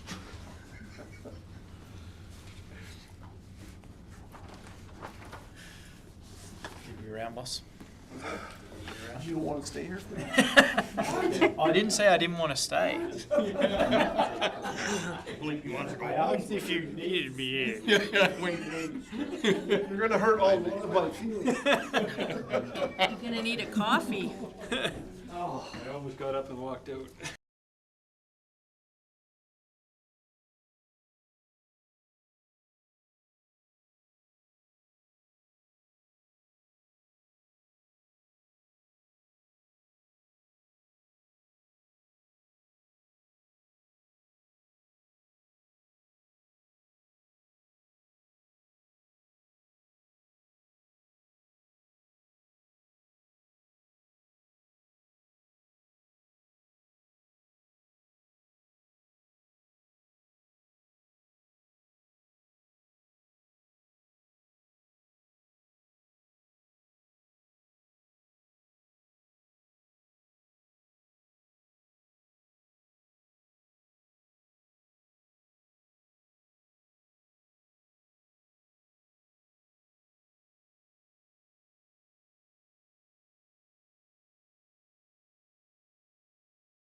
Call the meeting back to session, and the next recommendation is council cost of living adjustments, which is something we've always dealt with at budget time, but we've never had an actual policy for it, per se. Mr. Mayor, let me help council out with this one. I think for this one, at this point, the question is, would you like a policy to deal with COLA or not? Or do you just want to leave it alone? If you want a policy, we'll come back with some options for you. If you don't, we'll just leave it alone. The administration. Motion to comment? I think we just leave it as we've been doing it, because you've come to us with saying, well, COLA across the thing is, I'm gonna throw 2.5% out there. Are you taking it or not? We make a decision. Yeah. Whatever. I don't think we need a whole policy on it personally. Is that your motion? I'll make that motion. I knew that's what you were getting to, but I didn't cut you off. Tina needs to know what it was to put beside her. So the motion would be that council not direct administration. Create a policy. Create a policy for council COLA. Comment, does that create problems for you, or is it just, because they said it might make it easier for you. Sorry, because we've sort of had the unwritten policy that whatever the staff were getting, you would do the council on the same COLA. So, And then we make that decision come budget time, whether we take it or not. We would anyway. So, yeah, regardless of whether it was written in policy or not, but. so I think what would be easy for administration would be not to have a council, Decision at the last minute. well, not to have a council policy on COLA, but to have a policy on COLA. Because then it would apply equally. Here's the discussion that happens, and I'll be really honest, even though it's, it's on camera, and I'm good with this. The discussion that happens for us is, what is COLA? And COLA on what date, right? Because the cost of living year over year in June might not be the same as it is in August or September or even October or even May, right? Because that number flows. So what we have to do administratively is we have to pick a date, right? And then we've got to decide, is it CPI in Canada, or is it CPI in Alberta? Is it CPI in the capital region? Because all of those numbers differ as well, right? So that's the second decision we got to make. Then we got to say, okay, say we're using Alberta, and we're using Alberta on June 1st. Then is it 100% COLA, or are we doing 75 or whatever, right? And to date, we've said here, this is what COLA is, right? And I think 2 years ago, when it was 8.3, was the one where we went, look, COLA is 8.3, but we're not going there, right? And so that's where it gets tough on administration, because you know, there's two sides to this coin, and don't feel sorry for me when I say this, because I'm not saying it for that reason, but as a CAO, I have staff going, well, COLA is 8.3, why are we putting 4 in the budget, right? Like, the CPI, Consumer Price Index last year was 8.3%, you only put 4 in the budget. And then if, you know, the other discussion that happens is, well, council hasn't taken COLA, so we'll just, you know, put 0 for council, and we'll do 4 as an example. And I go, there's 0 chance that's ever gonna happen, right? There's no way that I'm bringing a CAO is gonna bring a budget where staff is getting 4% and council's getting 0. If council wants to, you know, cut theirs, then that is their decision, right? Just like it is to say to administration, no, we're not doing 4% this year, we're doing 2. So that would be the only thing that would make it easy if we had a COLA policy. But it's not gonna change how like, it's probably not gonna change how we do things without it, right? Unless there's a specific here, this is what you're gonna do, this is how, and this is what's gonna be presented in the budget, and the policy then is, this is how you, run the numbers to present in the budget, and then council has the ability to do whatever they want with it after anyway, so. Councillor Spicer had his hand first. So make a change in my motion that you would come up with a cost of living COLA policy that is not council specific but organizational specific.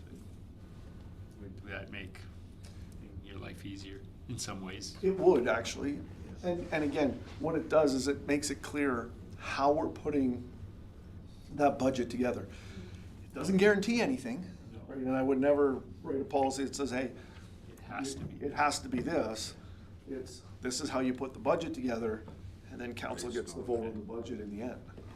Councillor Olson?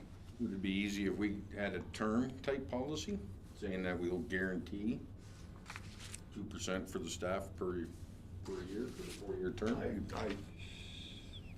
Sorry, Mr. Mayor, members of the council. No, I would never guarantee that in a policy, because that's tying council's hand. I mean, whether staff like this or not, and this includes me as staff, there could be years, and I mean, we saw it at COVID, Zeros, where yeah. 0 is 0, right? Like, and The offset was that we didn't lay anybody off in that time, right? Because we did that. If you started giving those raises, you may have been looking at staff saying, sorry. so that's why I wouldn't want to go to a policy that guarantees anything, right? No, I've just I'll seen say that some this. other councils have projected their 2% for the Like, I'll 2 or 3 years in advance type thing. go out on a limb here. There's no guarantees in life, sorry. No. And I would certainly not recommend to council that they have a policy that guarantees a COLA in any given year. I think, again, there's some merit to a policy that says, this is how we're gonna deal with COLA, this is how it gets presented in the budget, this is how you figure that out. But then, again, at the end of the day, council gets to do what council needs to do to balance a budget, because we don't have, like, as an organization, we don't have a choice. We have to balance a budget, right? And I certainly don't want to be in a category of municipalities, and I know this doesn't happen now, but it used to happen, where we know what we're gonna spend, but we're gonna make the budget balance, and we know that we're gonna be in a deficit at the end of the year, and then we'll deal with it at the time. I don't wanna be that municipality. Because that's, A, not fair to our ratepayers, to our residents, to our businesses, and quite frankly, it's unethical, right? We're tasked with presenting a balanced budget, and that balanced budget has to be real, right? It has to be something that we have a chance of, and a good chance of meeting. Go ahead. How hard is it to come up with this policy? No? Okay. I was wondering about that, just as far as time now. This is a one-pager. Change the header. Councillor Spicer has put forward a motion that he amended, that we have a non-council specific corporation COLA policy presented to us. Pretty much what you captured, Councillor Cosby? Just checking. Me. So, any other discussion on that? Not seeing any, I'll call a question. All in favor? And that's carried. Mileage. We had a section here on mileage. You have it, don't we? Yeah, Mr. Mayor, right now, we use the CRA rate for mileage. We looked at, there's a couple other things that are used. The government of Alberta has a mileage rate for, for MLAs and employees. And then the government of Canada has another rate, which is different from CRA. Here's what I can tell you. From the committee's perspective,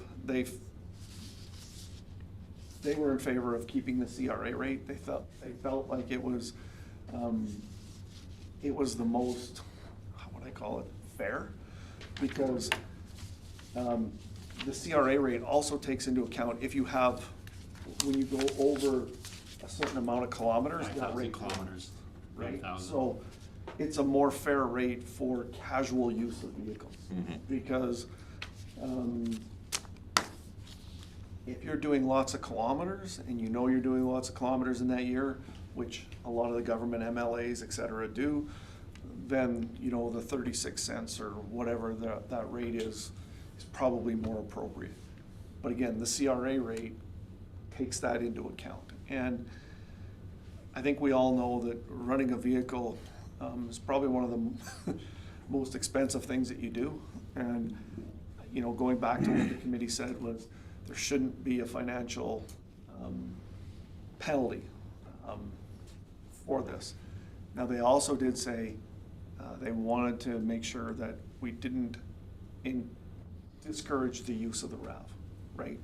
And so, and I think our policy does a pretty good job of that right now. So this is one where probably the status quo is probably what Councillor Melnick? Going to make the motion that we keep the mileage rate the same as we have it with the CRA. Go ahead, Councillor. And I support that. I used to really push the Alberta government one, but they don't keep up with it. They just leave it for years on years. At one time it was 52 cents. Well, we know 52 cents doesn't get you a kilometer down the road anymore. And the biggest one was when through Homeland and Northern Lights, we were asking staff to use their own vehicles. And you can't go and ask a staff person to use their own vehicle, then expect them to pay 32 cents or 52 cents a kilometer. That's not fair, especially for staff. As council, we could make a difference, change it, but for staff, that cannot be anything different. Mr. Mayor, if I could, I'm fully in support of what the committee's recommending. Vehicles are not cheap to run, as we all know, and that's the one place where if a councillor has to take their own vehicle somewhere, we need to compensate them. And one of the nuances in this that the committee did talk about is councillors often go somewhere for a meeting, but then they have to, you know, they're late coming home or whatever, and they gotta pick something up, right? And that's the reason why some councillors don't use the RAV, right? And I'll use this one, because where you park matters. Costco Right? liquor store. Well, Or out in front of Kicks type thing, for your late supper. but when, and people, and there was a real healthy discussion from the committee about, you know, if I have to stop and get something, should I be penalized, right, for doing that and not get the mileage? Or are we gonna deal with that within the policy that says, you know what, if you have to do a personal errand, that's okay within some boundaries, right? And so that would be one of the things, I don't think we have to look at right away, but we, you know, in the future, we'd look at that, the use of the RAV, and specifically for, because our staff have the same problem, right? Like, if you're going to a meeting, but I have to do something personal on the way back, do we penalize them to say, well, you gotta come back to Redwater and pick up your own vehicle and then go back to Gibbons to do whatever you do? Or do you take the RAV and, you know what, on your way back, we're okay as long as you don't do A, B, C, or D, right? Well, that gets complicated because I know through community services, they'd have a meeting in Morinville and they'd stop make a little tour into Edmonton to pick up some supplies that they needed. So they're sitting at a, I don't know, a dollar store or whatever it is, and that's not, the look doesn't look good, right? So And it that's gets why- complicated. Again, the CRA rate, and I think we've got it right, I really do. I don't, this policy, you know, I think from the committee's perspective, they went, look, there's all those nuances and we don't wanna penalize counselors, just like I think we don't wanna penalize our staff. And the The issue here is what's the rate? Is it the CRA rate, is it the government rate, or, and I don't think we will overcome it. And they update it all the time. They're It's updated twice a year. yeah. Whereas CRA. federal government and the provincial governments, We went years at 50 cents a K for exactly, government of Alberta. yeah. So Now it's less than that. basically, the motion on the table is that we maintain CRA mileage rate. Anything more from council on that? Not seeing any, I'll call that question. All in favor of sending that through? Okay, carried. Expense reimbursement, Councillor Olson. Huh? Per diem Per diem meal meal rates. Yeah, Yeah. Mill rates. sorry, Meal rates, that's, I was like, okay, where are you? I was gonna make a motion, but now I can't because I don't know. sorry, what I'm talking about. the header on the report Oh. says 5 is expense reimbursement. Oh.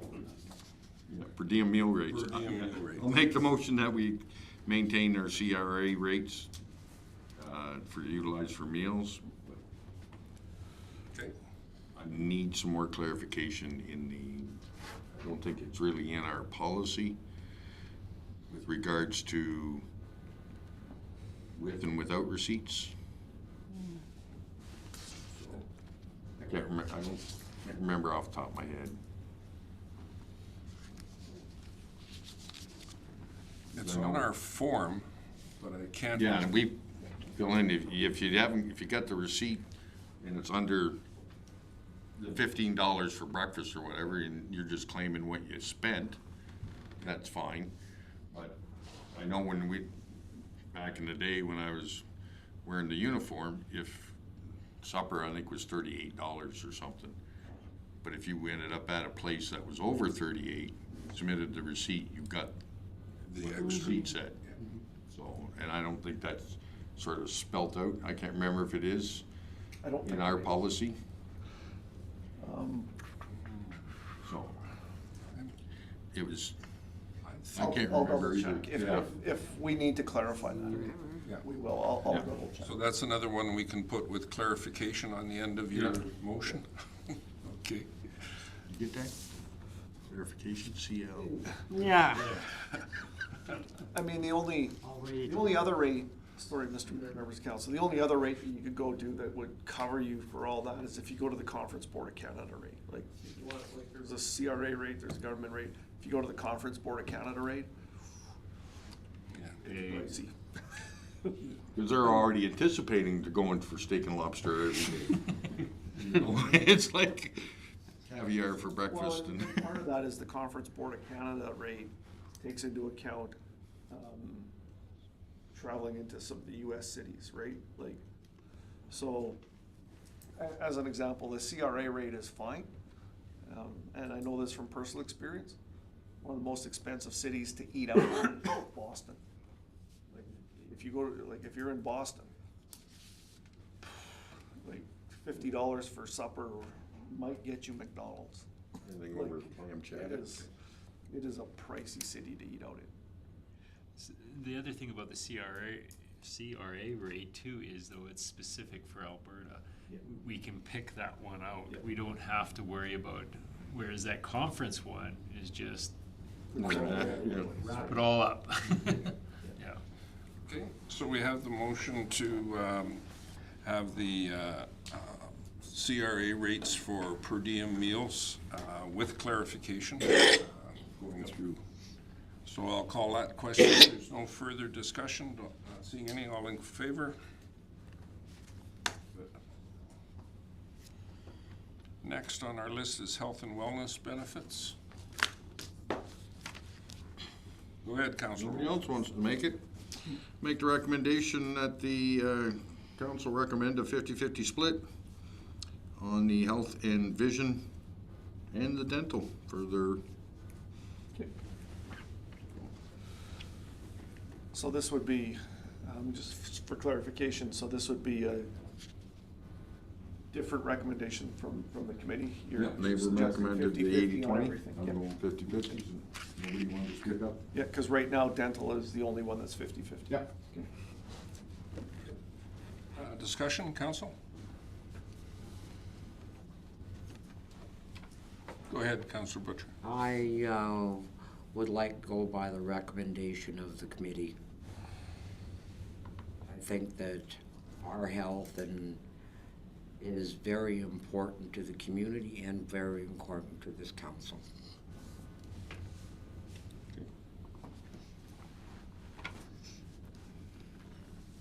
Go ahead, Councillor Wolf. I'd like to sort of outline what they had in their rationale, encouraging fiscal responsibility for the town. And I've said it, and I'll say it again this November, $6,500 a month, or sorry, a year, is not fiscally responsible.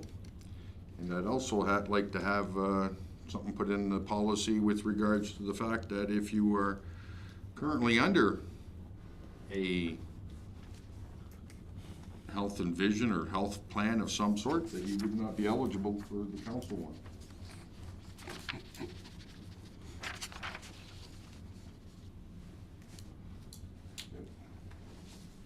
Go ahead, Councillor Butcher. But on that point is we have the ability to opt out, correct? Yes. Thank you. So you'd sooner opt out than pay 50%? Well, if we have another insurance company,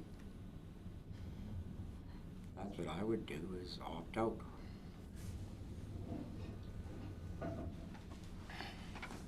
Concern I have, Council, not seeing any other comments, is that we asked the committee to step forward and take a look at all of this, and their recommendation is, I think it was a 80-20 split. My personal thought was something in the 70-30 range. I know an argument has been made in the past that this is something that our part-time people can't get, and I want to argue very strongly that, as far as I know, part-time employees are never hired into a corporation to make decisions that actually affect the entire organization all day, every day, as we are as a council. Part-time employees are usually brought in to do tasks that are focused in their areas of expertise, whereas council sits and explains and does and works all day, every day to give the best product we can to our community and to create those regulations that guide our community. So there's an inequality there that I don't see that argument. But at the very least, I support the committee's recommendation. But as I say, I personally had thought 70-30 was a split.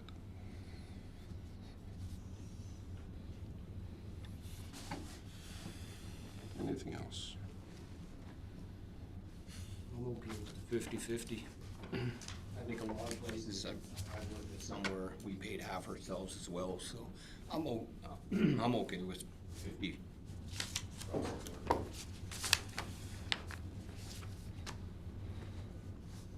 Anything else from council? Motion is to go 50-50. I'll call that question, not seeing any other input. All in favor? Any opposition? Okay, that's defeated. Let's try another split. Go ahead, Councillor Olson. Just try 60-40. I'll keep going up. I can go up individually, one by one. And that's not bad.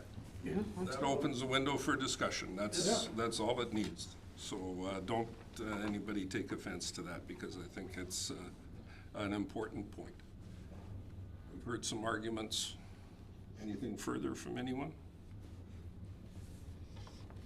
And I would, just with respect to your earlier comments, Councillor Olson, yeah, just about, Councillor Olson, is if I'm paying, you can't tell me that I shouldn't be part of it because I have another plan that I'm also paying into. That would be my argument. But Yeah, then you're talking double dipping. I think you mentioned that to me earlier. no, I'm not double dipping. I'm double paying. You're double paying. No, you're not, because currently we're not paying. So you wouldn't be, but it's here nor there. It So we have doesn't matter. It's, Councillor Crosby. I do agree with the committee's recommendation at staying at the 80-20 split. I do firmly believe that, yes, if you have benefits with another organization or you work, you are paying for those too as well. You're being deducted for a share of that, whether what percentage your employees or your employer pays you. But I think the 80-20 is a great recommendation by the committee. Okay. So we're seeing, go ahead, Councillor Wilson. Why would you want your tax dollars and everybody else's tax dollars to pay for an additional health benefit?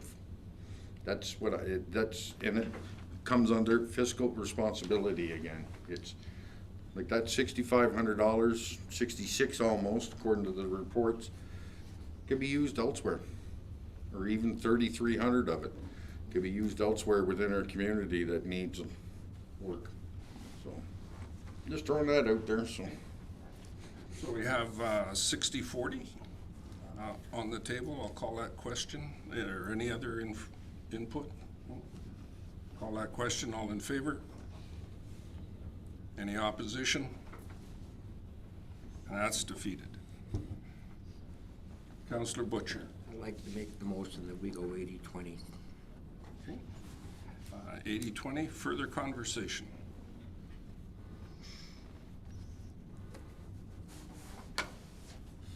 Anybody? So the call is for 80-20. Call that question, all in favor?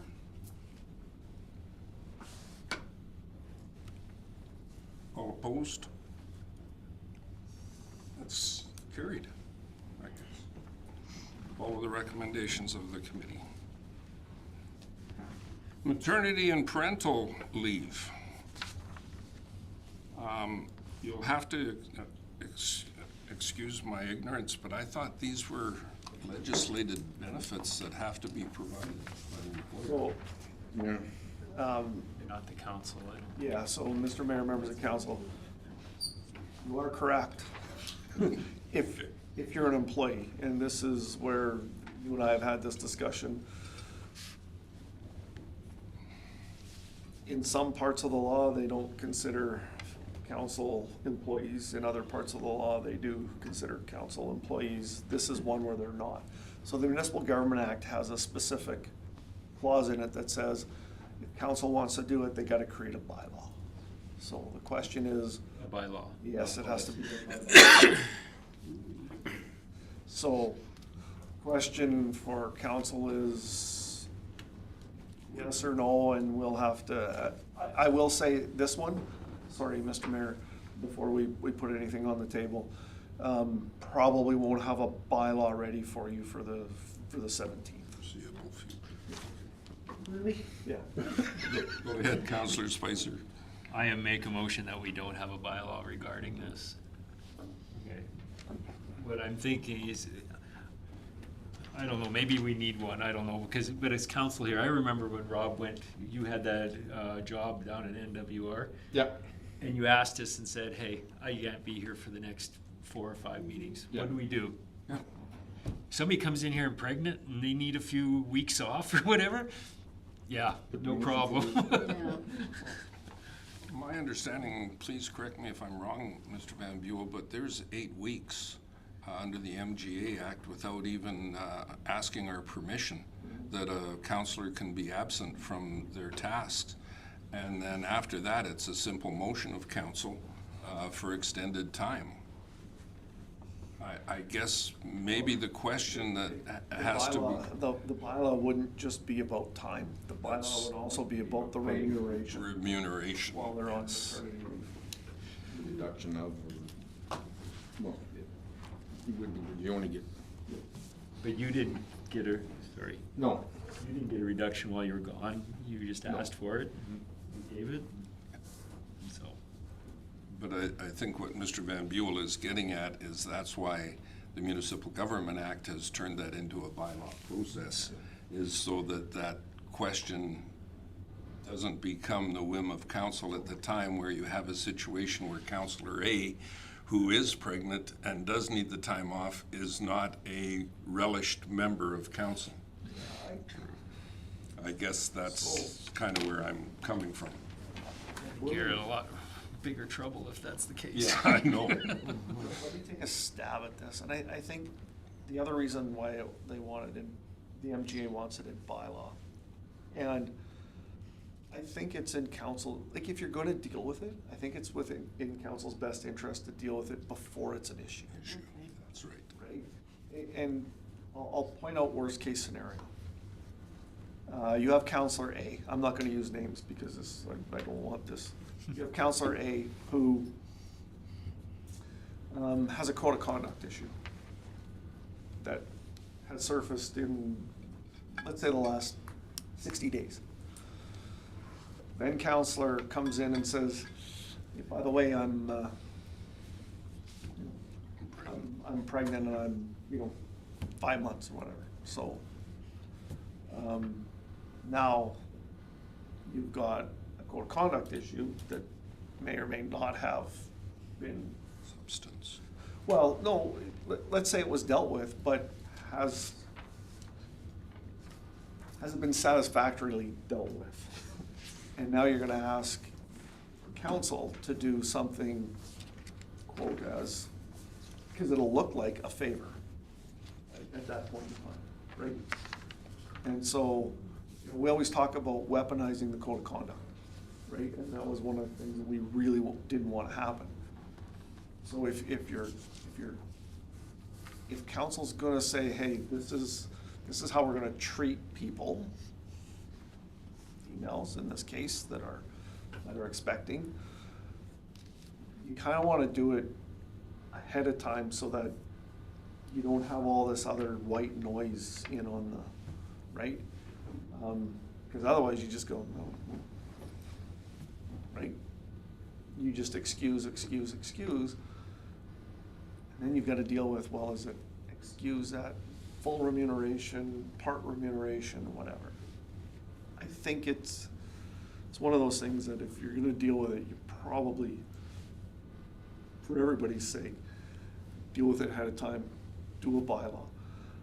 Now, that being said, this is a bylaw that, like I said, I'll be really honest with you, there's zero chance I'm gonna have something ready for council to look at by the 24th. This might be September, October, or maybe even the new council to deal with. Go ahead, I Councilor. have a question. So we changed our bylaw that we can attend virtually. So if you are pregnant or, wanting to take parental leave, could they not attend meetings virtually? And then maybe not attend some events? Like, That is the whole essence of why you want to do it ahead of time Yeah. for bylaw, so you lay all that out. That's my recommendation. If you're gonna do it, do it before it becomes an issue. I'll pull my motion and then make a new motion that we may recommend that we create a bylaw respecting maternity and parental leave for council. Okay, any further discussion on that as to what you would like to see in said bylaw? It gets called. It gets Yeah. really- I was gonna say, like, I just want to piggyback on what Mr. Van Buell said. We have an election in a few months, 4 months down the road.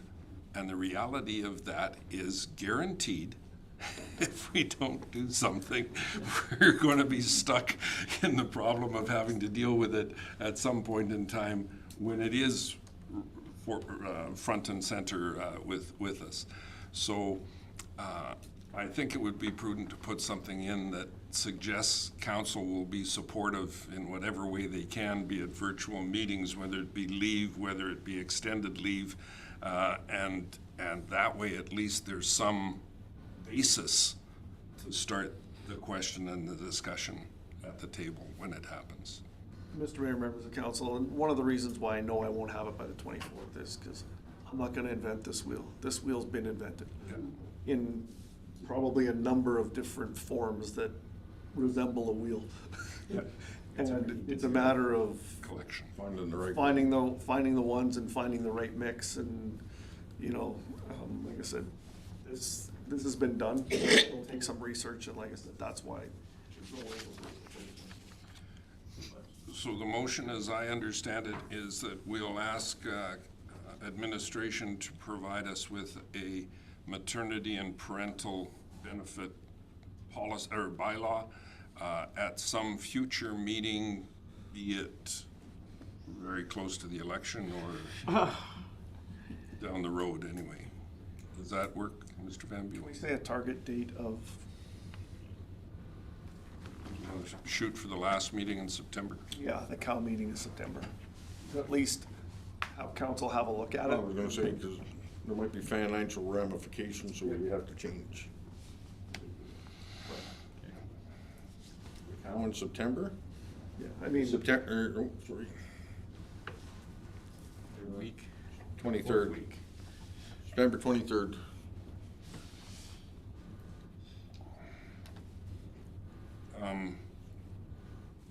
Oh, yeah, September, it's October, yeah. We can say 6 o'clock if you want, 1800. we might have it before then, but Last minute. Yeah. That's your timeline. You got till, yeah. Bye. Yeah. Does that fit with council's needs? All right, call that question, all in favor? And that one's carried. And we're down to technology allowance and support. Councillor Cosper. I move to support the committee's technical allowance and support, 50 per month for personal cell phones and 50 per month for internet usage. Go ahead, Councillor Olson. So this is still the town purchasing a computer or laptop for us? Yes. so a laptop Or tablet, or sorry? tablet, yeah. Okay. The other thing is, that's more than half of what my bill is, and I don't spend half of my month on my cell phone talking to constituents within the town. And same as the internet. I've already got these, and it's my, especially the cell phone and the internet. I can just come sit in the parking lot and play on the iPad if I want to use the town's internet. But it's something that I already have in my house, and it's my prerogative if I put my personal cell phone number on my business card. I could put my landline on there and, or contact the office or send me an email. Nobody says you have to put a phone number on your business cards. The town office has my personal phone number, and if they need to get a hold of me, they can. I think that extra $50 a month just goes to what Joe was saying earlier, that 10% is made up already pretty damn close by getting this extra $100 for something I already have in my house. If you want to give me $20 a month for paper, that's a little, paper and ink, that's a little different. Councillor Melnick, go ahead. I know when I was asked when we were doing our interviews or whatever of that, I told them I did get some phone calls, but not a lot. You know, I got a lot more emails, I find, than I did phone calls, right? So I already have my device here, and they asked me if you know, you think you should have a cell phone paid for, or, and I said, for the amount of calls I've had, I'm not speaking for anybody else, but me, I had a couple here and there, but nothing to write home about. I've had way more emails, so just in my experience, I never had enough. Go ahead, Councillor Williams. I know in my position, usually more people get a hold of me when I'm bumming around town. I do get phone calls once in a while and stuff, but during the interview, what they said to me was that if somebody wants to pull a FOIP on you and want information as to your council business, they can take your whole personal phone and confiscate that. That's what changed my mind about this policy. What's that $50 gonna do for? Well, I'm not saying it has to be Okay. 50, I'm just saying, based on that information alone, because this is my Personal item. personal phone, I got my kids' pictures on here, stuff like that I don't want. That's nobody else's business. Town business, fine. You have at her, whatever you want, you can have. But what bothered me was the fact that they can take my personal phone, my personal information, and wipe it. Go ahead, Councillor Olson. That's where you can have your cell phone or your phone number that you have on your business cards or contact information taken off. You don't have to give them, you can give them you want to get a hold of me? Call me at Joanne, or get a hold of me at joannewilliams@redwater.ca. Nobody says you have to have a phone number, Just, you know? How that works. if I might, if there was a FOIP request that came to the office, if you have ever used your phone for business, doesn't matter when or where, it becomes part and parcel of the investigation. So whether you've published that number or not, if you've used your phone to respond to Access your email. respond to a text, access your email or anything else, FOIP has the right to take the whole thing for examination, which is what Joanne is getting at. So Oh, that- yeah. Now, So whether or not there is a payment to you for an internet connection or a phone connection or what have you, doesn't usurp that. It means you're getting checked no matter what. So if I'm out and about and I see somebody working unsafely on the side of the road, and I grab my cell phone and I take a picture of it, as of that moment, that phone can be FOIP'd, and there's nothing I can do about it. So I end up without my office phone, I end up without my own phone, and whether or not I get paid for this phone or not, the one thing I did notice in here was they broad brushed that $50 a month for the cell phone usage and for the internet, and I don't think that should apply to the mayor, because I've got a device Issued phone. that's provided, and I've also got a laptop that I can keep in the office here and use there anytime I want, and but I'm really torn on this one. I think, like Rob said, for me to use $50 worth of personal cell phone usage with the plans that you've got nowadays, you're not paying per phone call, you're not paying for long distance and that sort of thing. But I don't know. I just don't. Go ahead, Mr. Van Buell. I just want to be really clear about something. When just because your phone's been FOIP'd doesn't mean everything gets published. What it means No. is a third party goes through it Takes and out what they decides, and decides what's relevant to them. Okay. Mm-hmm. It's not like they can take all your personal information and all of a sudden my kids' pictures are everywhere or something. No, that's not what that means. It has to be topic As an specific. example, so if my phone was to get FOIP'd, right? Because before I used my personal phone for work, what would happen is they would download everything off my phone. So all the history of phone calls, text messages, everything that's there. And then a third party, meaning not you, but somebody from our office would go, yeah, so the FOIP request was for everything where Ken asked the mayor a question, right? So every text, every phone call, and the phone call would be, what did you talk about? And it's like, oh, I don't know. I mean, the mayor and I, I mean, how many phone calls did we have on the, at conference? Yeah.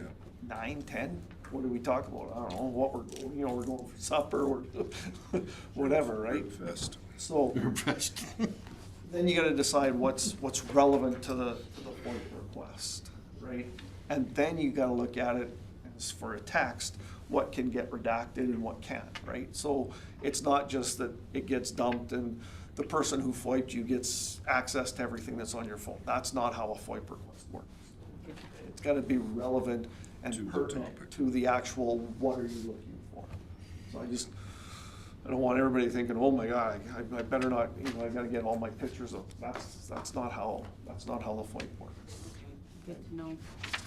Because that's how it was explained to me in the interview. So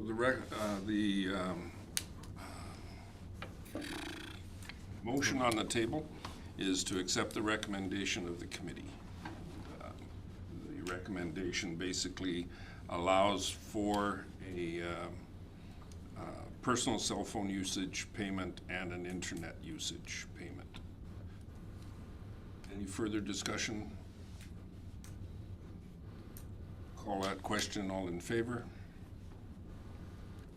Any opposition? Okay, that's defeated.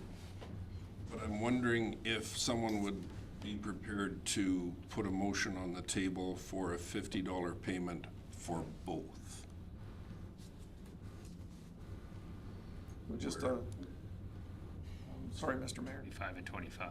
Yeah, basically 25 and 25 as opposed to 50 and 50. I can make that amendment there. Yeah, okay.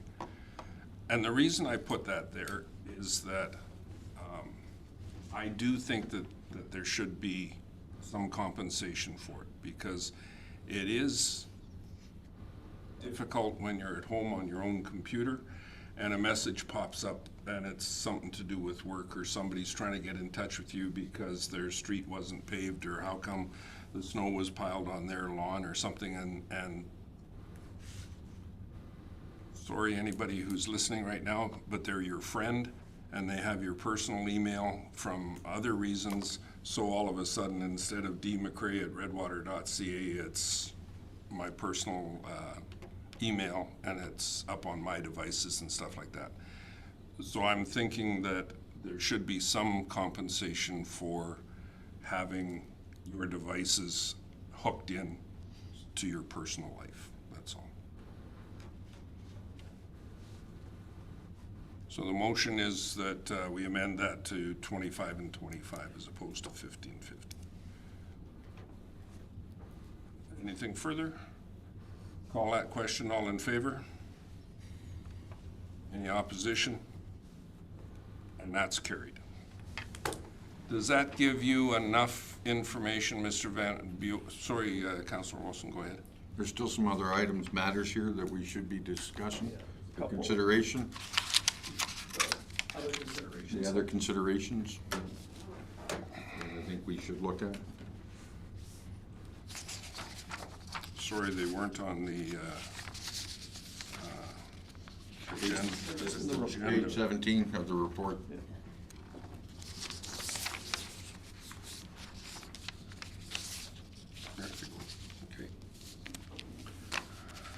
Okay. Review. So the suggestion is that Policy review timeline was the first one. Yeah. take place in January of the final year. Does that sound reasonable to council? Okay. And I'm just going through these so we can make a singular motion. Does that sound fair? No? Individual? All right. So I'll look for a motion for that. I'll make that motion. Councillor Spicer moves that we review January of the final year. Any discussion? No? I'll call that question. All in favor? And that's carried. Promotional items and branded material. Can we get some clarification on that before we even make a motion? Yeah, so Mr. Mayor, members of council, there was a discussion about this, and that, and I guess this is where I think the committee was saying, you know, right now there's $100, and they really believe in the importance of making sure that council can be identified when they go to different events. It's not just, you know, so as an example, when you go to a conference, you should be identified. Now, that was basically where it got left. So what they're saying is, you know, $100 doesn't do that, right? Would. Pardon me? I said it could. I doubt it. If you went back to ID Apparel, I could buy you all kinds of stuff for $100. Now it doesn't even get you a hoodie. it's probably not gonna get you, a jacket, 3 shirts. Yeah, sorry, you could. Ideal apparel? Okay, Councillor Yeah, Olson, anyways. please. Mr. Van Buell has the floor. You would be hard pressed to get every counselor in their first term a sufficient supply of clothing so that if they went to a conference, they wouldn't have to wash stuff between. But that's where they came from, and I'm not gonna argue about, you know, how much a shirt or a jacket can be in a term. The committee just believed that it was important to make sure that counselors could be identified at the events that they go to, whether that be a golf tournament, whether that be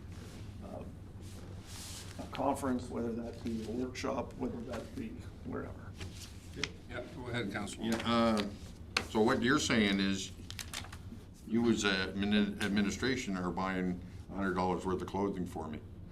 Because I didn't hear anything in your narrative there with regard to us purchasing it with our $100 that we are, I'm not gonna say entitled to, but we have at our clothing allowance. So, which I didn't know went up to 100, the last I heard it was still 75. But, yeah, because I haven't bought anything since we moved to our new vendor. It is way too expensive. Just, and I don't know what each councillor's experience was with the committee, but when this was discussed with me, I related it immediately to the outfits we got at the beginning golf. of this term, where each councillor got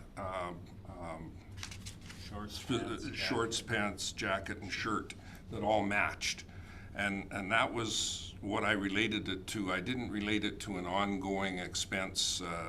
It was, once you're elected, you're going to be branded, so to speak, as a councillor. We talked, I think, 2 meetings ago about the change in the logo so that we have town of. It means you're with us, and Redwater means you're advertising for us.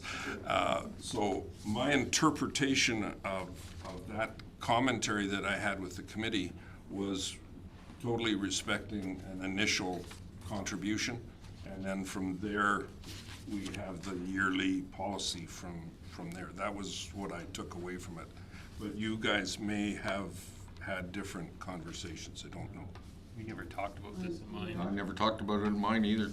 That's why I was looking at the questions here to see where the question came up, because I can't remember talking about it at all.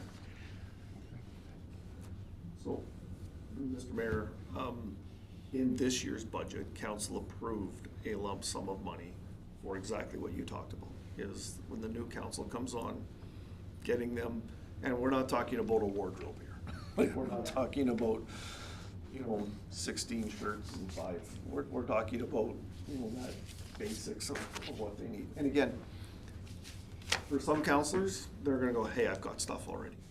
But when we budget, unfortunately, in Yeah, that budget year, for all we 7. gotta- we got a budget for all 7. We don't know what's gonna happen, right? So, but, Mr. Mayor, you are correct. That is kind of where the committee was at. Again, we're talking about, a couple shirts, golf outfit, whatever, or that outfit that you can wear, and not just to a golf tournament, like for golfing, but if all you're doing is going to the banquet, right? Which a lot of people do. Like, we want people to know that you're from Redwater, right? And that you're representing the town of Redwater. That was where the committee was coming from. So it's a one-time expense at the beginning of every term, kind of thing, so in this term. And it is something that we did budget for this year. And then after that, there is the policy for the $100 that council can buy. And just as an other comment, we've heard some of the comments, not just from council, but from some of our staff, that some of it was pricey, so we're gonna try and find a line that was more economical. So, I can't remember even asking to go off of ideal apparel, and then next thing you know, we're That's a. Well, Just from a we're on previous camera, so employee. Throw somebody under the bus, but it was a previous personnel that wanted us to move to a higher level of quality. And yeah. I mean, I've had this Yeah. here for 5 or 6 years. I mean, Have we got, there are some other issues with. yeah. Jennifer, do we actually have a motion on the floor at this point in time? No, I asked for clarification first. Thank you for that. Does anyone want to make a motion with respect to the branding of new council? How do you word it? I think Take a it's shot at it, Joe. Go ahead. I just make the motion that we brand council when we first come onto council. Beginning of the term. With clothing, And you- not a hot iron. And you want us to bring a policy? Yes, and there'll be an attached policy to that motion. Okay. business cards. Does that sit with council? Okay, I'll call that question. All in favor? And that's carried. Next one really doesn't have a scenario to it, for the simple reason it'll be the next mayor that makes the decision as to committees and stuff like that. So is there anything you're looking for, Mr. Van Buell, in that particular? So again, this was one of those items that, Didn't really put a policy to it, or? yeah, it's for consideration. I think one of the things that the committee talked about, you know, after the interviews or consultations, whatever you want to call them, was that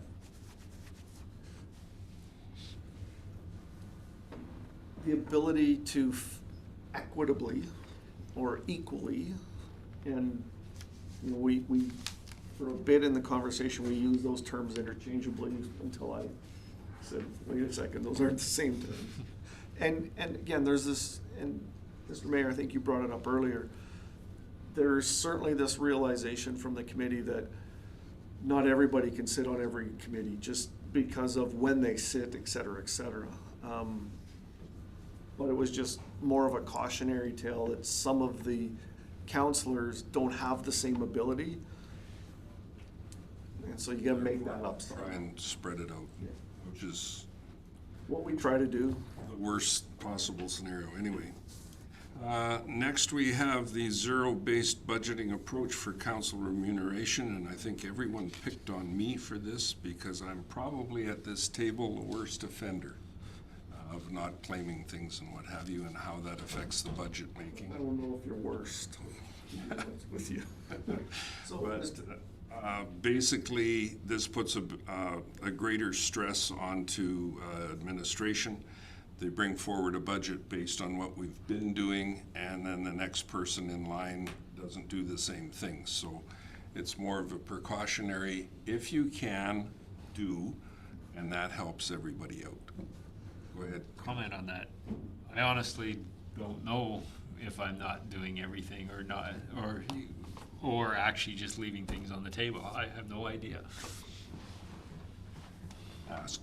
Okay, go ahead. The whole point is the policy that's currently there is too much to question. So I think this new policy will be as clear as mud, and people can understand exactly what A, B, and C they can claim for or can't claim for. So, Mr. Mayor, members of council, there was a bit of an aha moment for administration when we saw some of the comments around just the lack of consistency, if I can say that, about what's actually happening. And I think the aha moment for council is, or for administration is, administration has to do a better job of orientating counselors at this point. And some orientation as we see things that start to go sideways, where we have some refreshers. And quite frankly, again, that's probably on administration to, how do I say this without, it's not your job to interpret policy. It's your job to put it in place, and it's our job to interpret it and make sure that it's being consistently applied as administration. And so again, bit of an aha moment for administration is probably gotta do a better job at initial orientation, and we gotta do a better job of making sure that if you're not claiming for something, that it's on purpose, not because of a lack of knowledge. And, you know, one of the things that came to a head here was, and I'll pick on the benefits piece, regardless of what council does with benefits, other than scrapping benefits altogether, what we do in the budget this year is gonna probably, like, how we present the budget is probably not gonna reflect on what we do at the end. Because, again, we've got a budget, in the budget, based on what the policy is, we got a budget for 100% of the people being in the family rate at, and let's even say it's 80-20. Well, we know that's not our current council makeup in any way, shape, or form. So that's gonna be an increase in the budget in the first draft. And what we'll have to do during budget is delineate what the actual is gonna be, so that we can make that budget make sense. Because if you look at the numbers, we show you the numbers, policy, like policy change to policy change. What we didn't give you is what the actual is to the policy. And I can tell you that the actual is much lower than what the policy, than what 100% of the policy would be. And that's gonna be no different this next year as well. So there'll have to be some adjustments made at the approval of the budget, because otherwise that number's not gonna make sense. The next one we've dealt with, cell phones and internet. Functionality of town-issued iPads. I understand, Mr. Van Buell, that you're looking at a whole new process for next term. So, we've talked about this with council. The ability for Apple to connect into the Microsoft platform is getting more and more difficult all the time, as the platform that Apple uses it ventures further into the proprietary. It's not impossible, but it's filled with hiccups right now.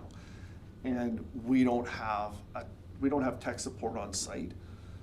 And you know what we're doing right now. So the easiest thing to do is to go, for right now, the easiest thing to do is to go away from Apple and go into, you can still have a tablet, but it'll be a Microsoft-based tablet instead of an Apple tablet.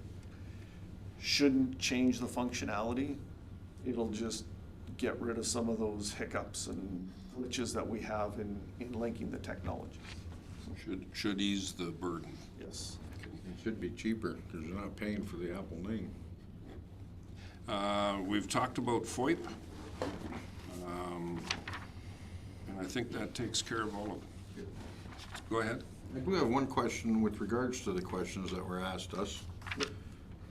This, the health spending, health and wellness spending accounts. Yes. Been here 15 years, never heard a thing about it. Either. Don't know what it is. Like I said, one of the aha moments for administration in that it was very clear that council Didn't know about it. wasn't orientated properly on what the benefits were, right? And again, we gotta do a better job. I use it. But So, yeah. like I said, I'm not saying that it wasn't done. I think, again, as administration, we know when people use their health benefits. And if you're not using them, sometimes it's just a general reminder that you know that you have them. Because you might go, I have no idea. Or you might go, yeah, I don't use them, right? We have employees who don't use them. That's okay. If they choose not to use them, that's okay. If they don't use them because they don't know about them, that's not okay. I guess is what I'm saying. Okay, just, does that answer that, Councilor Olson? Yes. I keep wanting to make you a constable tonight. I don't know what that's. Yeah, I haven't even got a badge with me. All right, so that moves us into agenda item 12 for reports. Anything, Councillor Olson? Nothing to report. Councillor Cosby? Nothing at this time. Councillor Spicer? Nothing to report. Councillor Butcher, anything to report? Not just yet. Okay, thank you. Councillor Melnick? Your worship. Councillor Williams? Nothing at this time. My only report is FCM was, I think, in a lot of respects, a breath of fresh air. There was an awful lot of rural attached to it this year that we haven't seen in the past, which was kind of good. So you'll get a full report from the attendees, but that's my report. Look, Mr. Mayor, if I could just add one thing. So they're talking rural now, at least? The definition of rural might not be What we think. as rural as you'd like it to be. 50,000 and under. But I will say that it's certainly light years ahead of where it was 2 years ago, for sure. And our FCM rural rep is Councillor Como from Sturgeon, and the mayor and I have asked for a meeting with him just to talk about some of those nuances and how we do that, so. So looking for a motion to accept reports as presented. I'll make that motion. Councillor Butcher, thank you. Discussion? Call that question, all in favor? And that's carried. Correspondence and information items.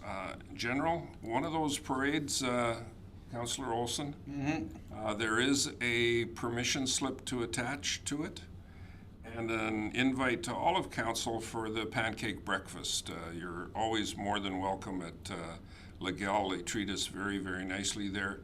And so if you are in any way, shape, or form able to go, please let Councillor Olson, are you going to organize that one? Yeah. Okay, so Yeah, the gal parade, I'll send that out. let Councillor Olson know, and we'll go from there. No correspondence with actions, so I'll look for a motion to accept the information correspondence as presented. I'll make that motion. Okay, Councillor Butcher, thank you. Discussion? Call a question, all in favor? Thank you, that's passed. And looking for a motion to move to closed session. I can make that motion, Your Worship. Councillor Cosby, thank you. I'll call that question, all in favor? Any opposition? Oh, I'm in favor. In favor, thank you. We'll take a minute to go to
Councillor Spicer, Motion to come out of closed session? call that question. All in favor? That's carried. Motion to adjourn. Councillor Cosby, thank you. Motion to adjourn. All in favor? Thank you very much, ladies and gentlemen. It was a long night and a good night.